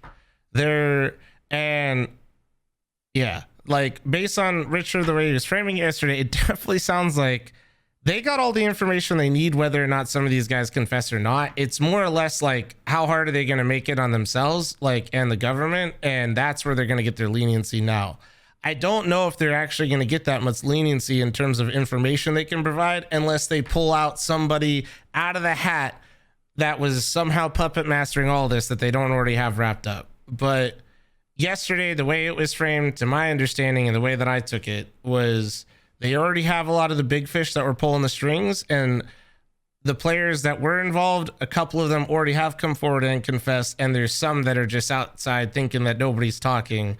And I don't know, man. That's like really what I'm saying right now is like, if any, I doubt any of them are listening, but if they were, like, bro, fucking, if you say you did something and just confess, you're gonna get way less punishment because you're not gonna be wasting their time and their resources anymore, and that's way more valuable. Like, I don't know. Let's just say, and we don't know who is involved in this yet.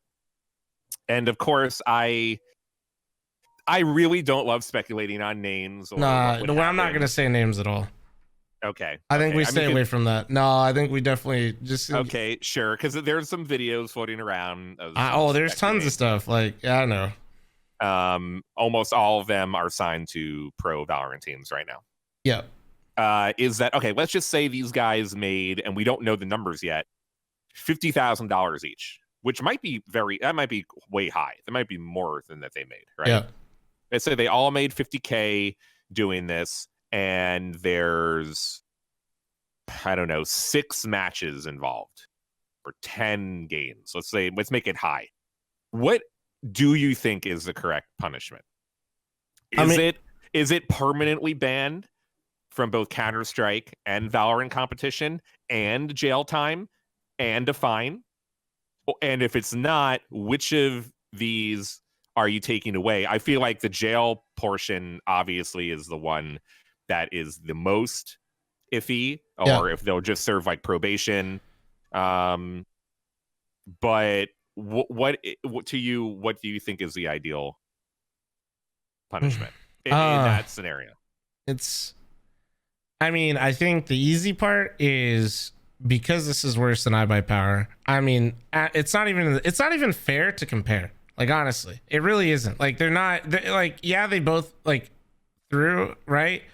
But like, one team, like, this is something in my mind that's way worse. Like, it's almost not comparable. Sure, they're both match fixing, but holy fuck, like, it's way different. So I think if you were to do anything less than a permanent ban in both games, it would be a disservice. Like, straight up, I just don't think they should be allowed to compete in fucking anything ever again. So you don't think a year ban, a multiple year ban? Yeah, because this was done with malicious intent to a community, right? Like, this was done because these guys were all looking for a way to cash out, make money, and manipulate a game and to hurt a game. Whether they realized they were doing that or not, they were doing it to fuck with other people too. Like, I don't know, me being the NACS guy, like, I don't think there's any way I could ever fucking say, like, you basically said I can't go pro and I'm never going to be successful in this game. Fuck this game. I'm going to fix these matches with a bunch of other people and orchestrate a bunch of throws with a bunch of other people, fuck up their careers. Some people played on teams, man, that didn't know their IGL was streaming the match to the other team. You know what I mean? That to me is just, like, you just can't play again. You can never be trusted in any competitive format to make, like, your character is always in question in my mind. I'm not saying you need to go to prison necessarily for that, but I definitely think that there's no doubt in my mind that even if you do change for the better down the line, it just, there's no, if I ever saw your ass in a match, I wouldn't feel good. I do not know that match is not compromised when I see you in there at this point. When it comes to how long their sentence should be, how much they owe, wait, I don't know. Before we get to that, are the Australian players not permanently banned? Some of those Australian, one of the players isn't it is like going 5 10 years, bro, to prison. It's match fixing is a thing, is a law in Australia. Like, they have laws for this. They already have set times. I don't know if I saw sentences for. There's like some players are getting off completely, and then there's like one poor guy, I guess, that like like I do say poor guy because literally I think like Richard was saying yesterday. Did Valve never comment on the Australians? No, I don't think so. I don't know. I can't remember. I don't believe so, right? I know Note can probably confirm it was like 10 years or something. Is this just because Australia is in their own fucking little world? Note said no, they're not. Doesn't matter. Is this because Valve didn't say shit about the Australian players because they don't? It's not like high profile attention, and so then in this case they're going to have to because it's America and they're going to get mainstream. I don't know if they will or not. I honestly don't know. This is how Valve works. If Valve has enough public pressure and media attention, then they say and do things. If there's not enough, then they don't. And this is kind of how Valve operates as a company. So I think with considering what's already been happening with this situation, it's going to be 100 times more public facing than the Australians. Oh, for sure. Which will make Valve do and say something. I mean, I definitely think there's no doubt in my mind Valve's going to say fuck off forever, never come back. So permanent ban for Counter-Strike, okay? Do you think Riot should give them a permanent ban?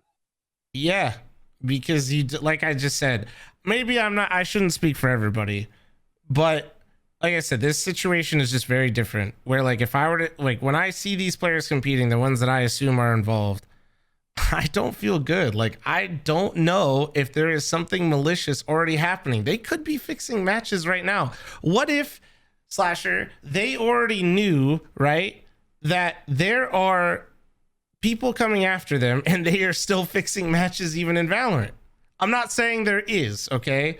But I'm just saying, like, that isn't that far-fetched, is it? Right? Like, that's not some thing that I don't think that's like. Well, Richard reported yesterday that Riot is doing their own investigation. They have to, right? Yeah, because Riot doesn't like the idea of things like ESIC. Riot wants everything in-house. They want it enclosed in the Riot system. So they're not going to take ESIC's ruling. But you bet your sweet ass if the FBI is involved, Riot's going to have to probably do something about those players, especially if the orgs don't, if the orgs don't, holy fuck. Like, I don't know. I do think that these players are permanently stained, and as a fan trying to watch the games, I would never feel comfortable if I saw one of their names in the server. I just think that's how it is. I think you literally participated in organized crime to throw and fix matches for your own gain. This wasn't something that you woke up one day and you played a match that literally didn't affect you whatsoever to make some money when you're not salaried. Like, there was so much like intent and like just pure fucking like evil. It's like a compromise of ethics, bro, for $2,000. Like, you don't think these guys will do worse, like, or try to attempt to do the same thing in Valorant when they're not on these pro teams anymore, playing in some of these open cups? Like, I don't know. You can't tell me you would know that for sure. Like, it just feels fucking wrong. I don't know. Bro, SingKicks has the best comment so far. Does FBI stand for anything, or are we talking about the actual FBI? We talking about that actual FBI? I think that's like, to me, and also I do not like to if you don't permanently ban them from Valorant, you are setting a dangerous precedent that this happened in a different video game, so it's cool, right? It's chill. Like, yeah, you fixed a bunch of matches and did a bunch of organized fixes with a bunch of other people. You streamed your POV to the other team that was in on the fix. Yeah, just go play some Valorant, man. It's chill. You think Riot wants that? You think, like, they already got the leftovers, but like, do you think they want that? Like, come on. That just seems, I'd find it very weird if they were in any way not just like, get the fuck out. You don't want that shit at the start of your season. They're not worth it, bro. Like, let's also be real. These players, most players that are competing right now are all not going to be in the scene anyway in like a year. Probably like 2 years. Almost everybody, that's how scenes work when they're brand new. You really want to be Riot with that stain in your community for a bunch of players that more than likely are not going to be anything remotely close to the face of your game? Like, no. I mean, Note's comment is correct in that partially the reason they left MDL early to go play Valorant is because they knew this type of thing was happening. Exactly. And investigation could happen. So they use Valorant as an easy escape. And for that reason alone, they should be punished harshly. I'm not saying that, of course, Riot is going to take action. I'm just asking, do you think permanent ban is the correct action for Valorant, or should it be just a very long? I think if it's not, you're welcoming it. You're welcoming this happening again, whether it's from Counter-Strike or any other game where this kind of stuff's prevalent. And it's only going to become larger, right? This match fixing, betting, this is not going away. This is only going to get larger. So I'm not normally for permanent bans. I've actually talked about, like, I don't think like cheating bans should even be permanent. Haven't we? Okay, I'm going to play a little bit devil's advocate. Yeah, go for it. Haven't, and of course, this situation is way worse than iBuyPower. Yes. But in some ways, iBuyPower was first, and they were like the trendsetters of fucking phishing. Nah, I don't even think this is like, I don't think they saw that iBuyPower. I don't think this is motivated by iBuyPower. Like, no, I don't know. I'm just saying, in the iBuyPower situation, we've seen how far those players have come in terms of like showing remorse and to like turning things around. But I think it's disrespectful to even compare the players. Like, I just want to stop you because okay, I totally understand, but in terms of how much activity there's been to petition Valve to remove the permanent ban for the iBuyPower players, I just don't even think it's close. I just really don't even think this is a discussion in my mind. It's just not. It's just so different. The iBuyPower was a professional team that was not salaried because at that time esports was brand new. They didn't premeditate it. They weren't planning this shit for fucking ever, right? They weren't doing this over the course of seasons. They weren't getting other IGLs involved, manipulating other people that didn't even know. They weren't getting paid from outside sources. These guys were like, hey, we got a match. This format sucks. We're number one in playoffs no matter what, even if we lose. You guys want to make some extra money. Not saying that's right or wrong, but I just think that's vastly different than what the fuck this is. This just feels like a completely different beast in itself. And that's why the FBI is involved. Like, this is a different beast entirely. And it is, I really just don't like that we're even comparing. I don't. I think the iBuyPower guys, in my opinion, I've defended them a lot. Like, I just don't think they even deserve to be mentioned in the same light as these players. I just don't. That's fair. That is fair. I'm just throwing out, is it contradictory to ask Valve to remove the permanent ban for these players and say that the new set should automatically be permanently banned from both games without? Just think it's a different beast. So yeah, like, once again, I wouldn't compare the rulings because if I did, it would just be that this is just so much worse that a permanent one makes absolute sense because they're not going to reverse. So why the hypothetical that you're creating all hinges on the fact that iBuyPower should get unbanned, which they're not going to from Valve ever. So Valve definitely won't. That once again doesn't matter. Nothing the public has done. They stand by that all the time. And if you think they're gonna give any sort of leniency to this kind of shit, you're out of your fucking mind. Yeah. Out of the two, a Riot would be the one to not permanently ban them. Out of the two developers. I would like, if Riot said we're not gonna permanently ban these players, I wouldn't necessarily be shocked. I would personally, from my side of things, I would be disappointed that they didn't. Because I just don't, it's a bit hypocritical because, like I said, I don't believe in like permanent shit like that normally, but this just seems like an entirely different beast that you don't want to give any kind of breathing room to. You don't want to ever say it's okay to do this kind of shit and then just play a different video game and your punishment's not as bad. I think that's just dangerous as fuck. It's scary. And it's the problem, like I said, it will only get worse as games become more popular. There's going to be more games that come out. Betting isn't going to go away. It's only going to become bigger, especially now that in the US it's federally legal. It's only going to become a bigger, more grand problem as we go on. And if there isn't like a clear line in the sand, if you're right, you're almost welcoming that shit in with open arms. And that's, not good. No bueno. I got more hypotheticals. This is not how it's going to go. Okay. Oh boy. But let's just say it was a permanent ban in Valorant, or you went to jail for 3 months. Oh, Which one? Which one? And then you had probation for I don't know, a few years after. probation for what? Like you can't play? Like what does probation mean in this sense? You Like know, you just I don't know. Like what they do for hackers is usually like they don't let them use the internet. Yeah, no, I know. They don't even let them access a PC. Yeah, they cut off like technology and PC access. If that's the case, then it doesn't matter.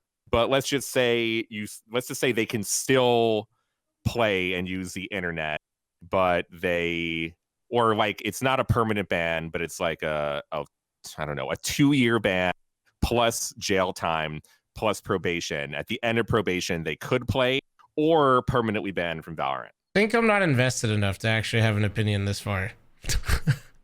like if I like, to be honest with you, I'm serious. Like we're so far into this hypothetical where like I'll just be honest. Like if I see their names in a Valorant match as a viewer for myself, I would not trust the match. Whatever they're playing, even if they're the best player on the server, I would always be questioning whether or not the match is legitimate.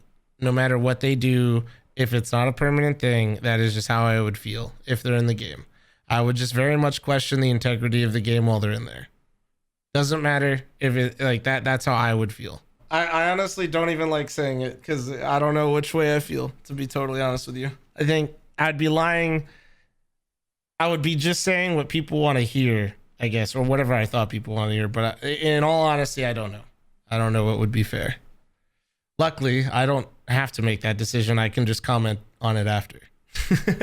Yeah, fantastic. Just sitting back and yeah, I can watch like that. I don't put myself in these positions, Slasher, because I can't deal with it. Like I literally, it fucking fucks me up so bad that even the thought of it just fucks me up, bro. Like it's just too much. I can't deal with shit like that at all. I'm really bad with it. So not sure. Well, what would you say? What would you? If Slasher could pick, let's hear it. What do you got? It would really depend on the game length ban. I threw out 2 years. Shit, man. Like esports careers are so short. Would I be confident in myself enough that I could still be a pro in 2 years without getting pro level scrims or pro level like competition in during that time? If I'm a top player and then I have to play ranked for 2 years and lose my mind like Field did during like 2016. Yeah, where he just played FPL all day and just lost his fucking mind. Yeah. He was able to recover. It's just so many people do not have the mental fortitude. Yeah, like Phil does. Also, he wasn't on like legal probation. He didn't have to go to jail for a period of time. I mean, basically, if it is permanent ban, they're just going to have to find something else to do. Like their esports careers will be over. It might make them bigger streamers, unfortunately, in some ways. That's kind of maybe like some of the names that have been thrown around are already like, you know, decent personalities in the industry, in the Valorant community so far. Yeah. So, you know, being a full-time streamer, I do have to wonder if Riot will give them a game ban, not just an esports ban, but will they ban his account from playing? I mean, that would be actually very interesting. I think they would be tied together. Yeah. Cause then you just have a guy in your directory for the next 2 years that permanently, you know, fix matches, just playing your game. In some ways, that's worse than what Valve did. At least Steel was able to play non-Valve tournaments and he was able to stream the entire time. This is also way worse. A game ban, this is way worse. You are right. I mean, I didn't really consider that. I think a game ban might be appropriate here too. I do have to wonder though if they're going to do that. Like, I feel like they found a cheater. I mean, of course, people can play on alts, and they're going to do that anyway. But yeah, but then they can't stream it. That is true. They can't stream. That's the big portion of it. They can't make money off the game. Yeah. Do you want somebody that threw matches intentionally with the intent to use your game as an escape route, streaming your game and making money off of your IP, while simultaneously, like, honestly, like, scratching at the integrity of the game? Not saying it makes Valorant illegitimate if, like, they don't permaban these players. That's not what I'm saying. But, you know, I definitely think that it doesn't look good if somebody were to load up the directory and see that.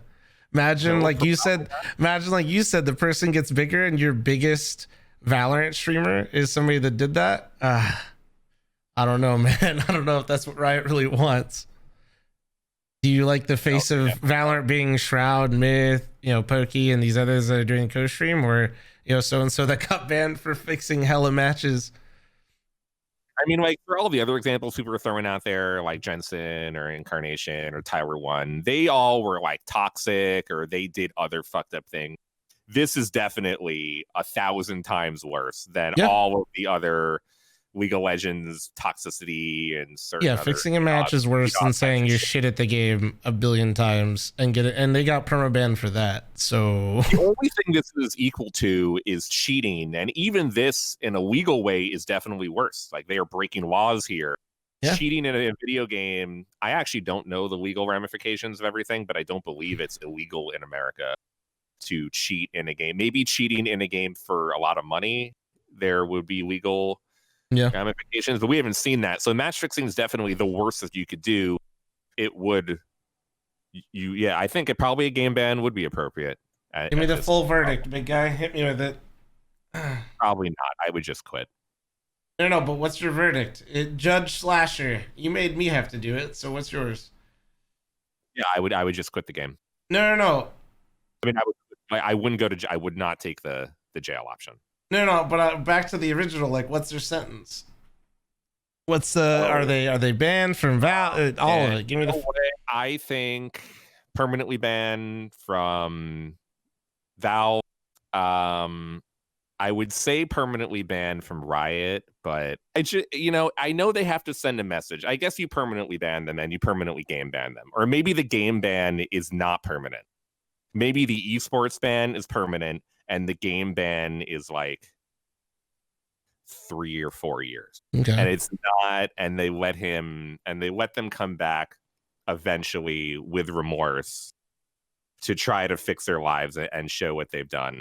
I mean, we're really going to have to see the details of how much money they made and how much collusion there was and what the messages are, like the proof of everything, if we see that. I really don't love them sending them to jail. I think probation and limiting their access to whatever it is to the game or the internet or to make them do community service or other activities are better suited. I know, considering what's happening, jail might be appropriate. They are of legal age. I don't love it personally. I am not a hardliner. No, I'm with you on that one. No, it's hard, right? It's hard to know without the details of how, like, without knowing more about how much, like you said, like how deep it goes, and and honestly, like, if there's not a lot of remorse and like it's just them like joking about how much money they made, which it sounds like it is, like, man, make them coach tier 3 CS. That's their community. Yeah, I don't know, man. I do find it unlikely though that the FBI would get involved if they're not going to go for jail time. That would be very odd.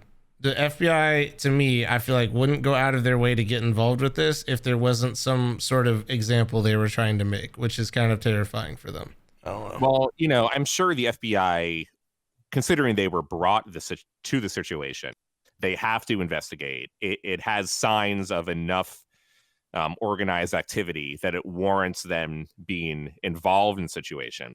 We also don't know, because as you mentioned that Richard said, they already have like the top people wrapped up.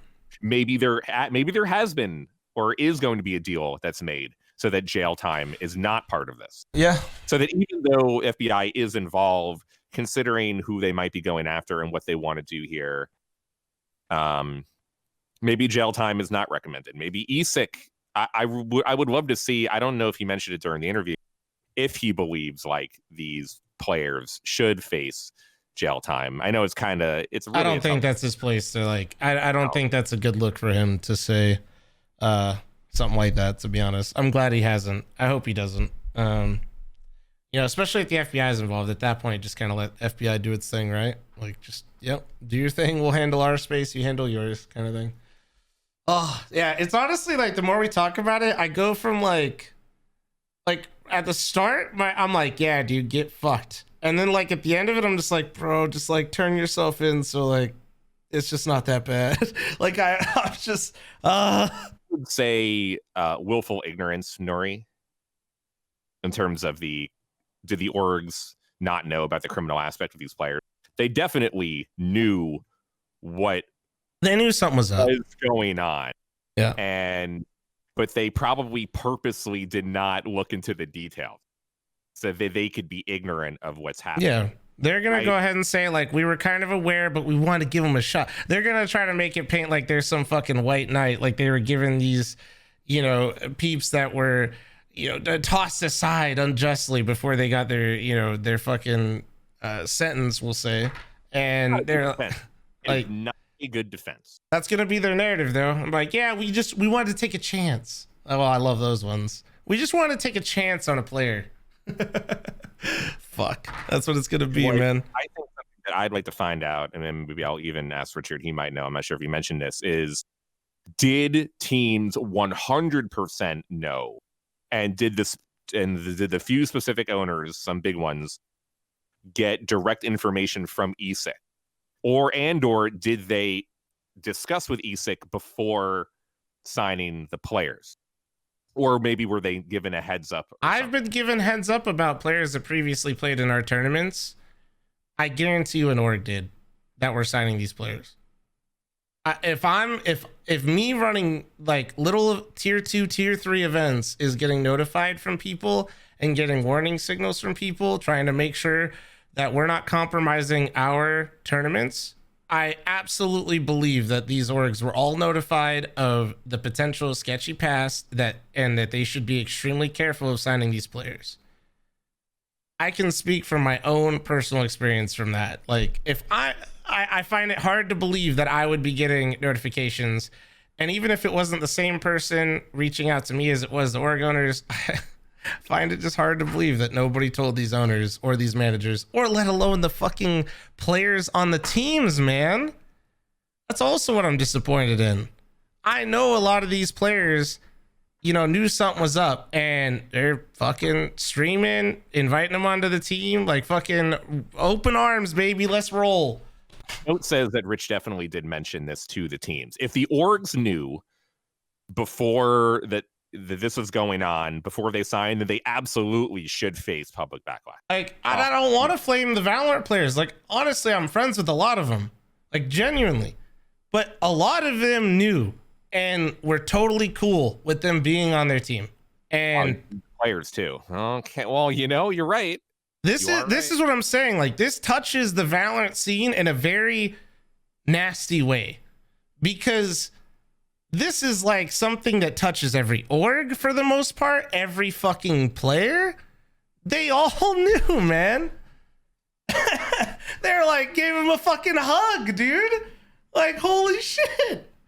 I'm not like, you know, like, goddamn, I just don't, it feels shitty, like, to just know that people that you're friends with or like hold in high regard were so willing to just cast aside what they know is right and wrong for the sake of them winning in a video game. Like, listen, I love esports and it is one of the coolest things, and it's changed my life forever because it gave me a platform to catapult my stream, even if it was smaller than others. Like, but at the end of the day, like, this is a privilege. Like, fucking A, man. Respect, like, the scene that you're in. Have some self-respect for not only yourself, but the scene that you're in. When you welcome people like that, open arms, when you know they participated and stuff like that, you're just casting doubt, shadow, not only on your scene, but yourself, the org.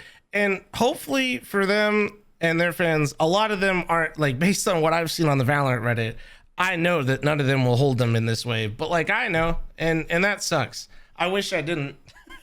I wish I didn't know. I could have blissful ignorance and still hang out and interact with people the same way and treat them the same way. But now I know, like, that they're willing to compromise certain parts of their moral code for fucking wins. and that sucks. That's not fun. It feels shitty.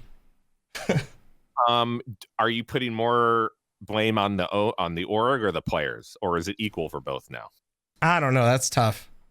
I think some players do have blissful ignorance in this sense. The orgs definitely know more than some players, I think. I also think if you came from Overwatch, you probably I think the orgs do a lot personally.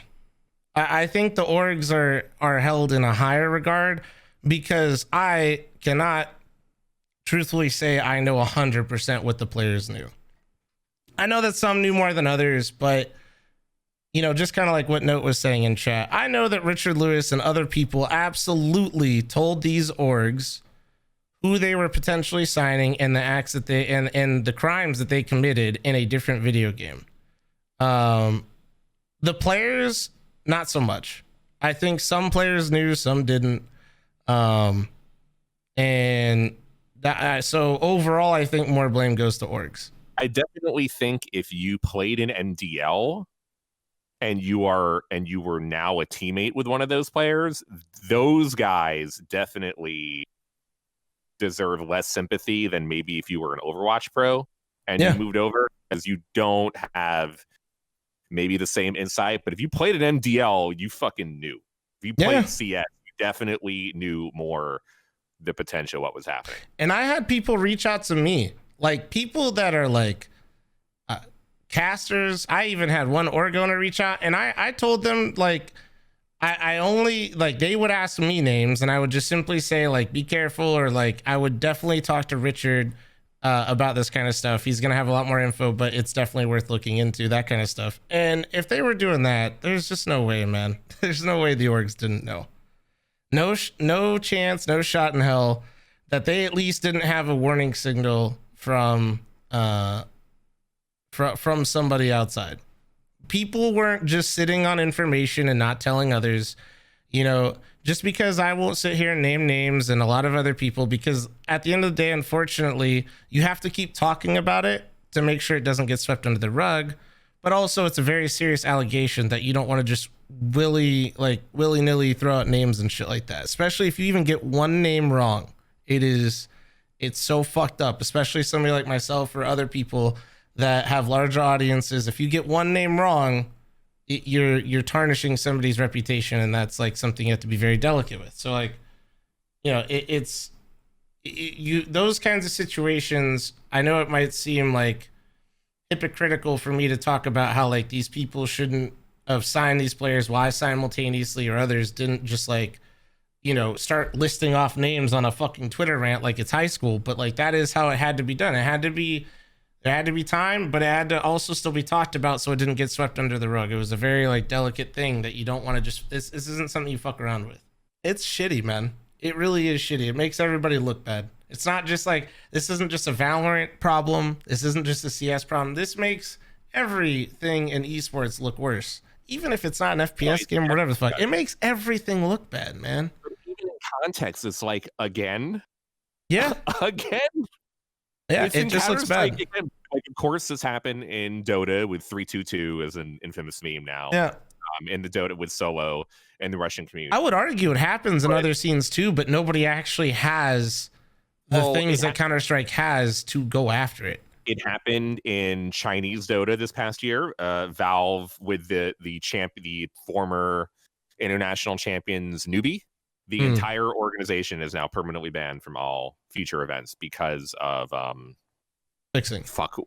Yes, and one of the players won an international and was. No, I know who newbie is. And this has happened, of course, several times in Korea in StarCraft, whether it's Savior back in the day in Brood War or Life in StarCraft 2. Both were convicted. I think even had some prison time for match fixing in Korea. But in terms of here in North America, it's going to be Counter-Strike for the second time.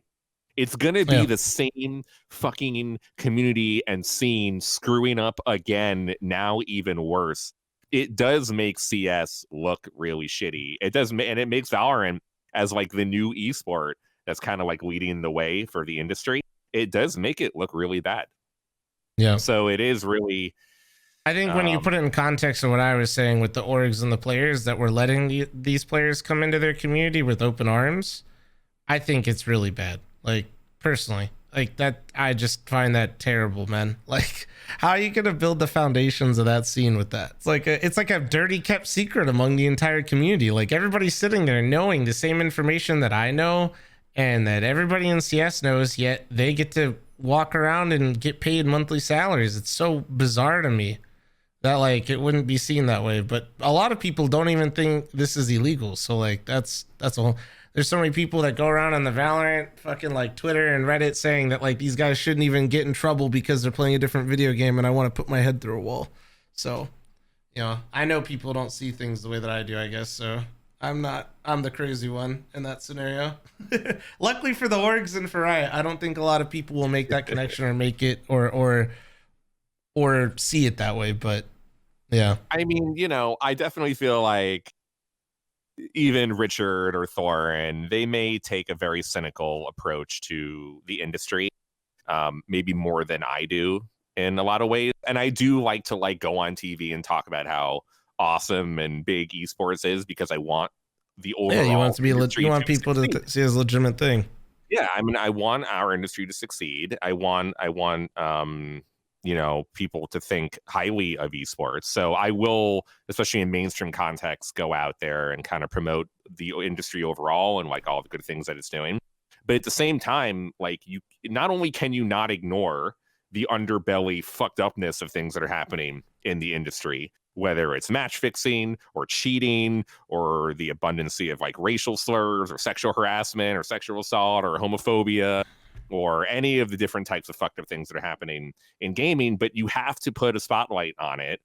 You cannot sweep it under the rug. You cannot ignore it. And you have to try to eradicate it from within. Because if we don't pay attention to our own scene, then you have people from the outside giving their fucking opinions when they're not in esports or they don't even play video games, trying to make things how they want. And that always works out poorly.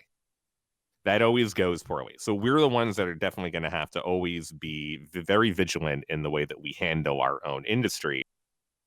Well, that's my glass half full thing, to be honest with you, is the fact that like I know that people are going to look at CS in a negative way, and I understand that it's probably going to set back North American Counter-Strike even further, because or sponsors aren't going to want to be involved as much. Is that possible?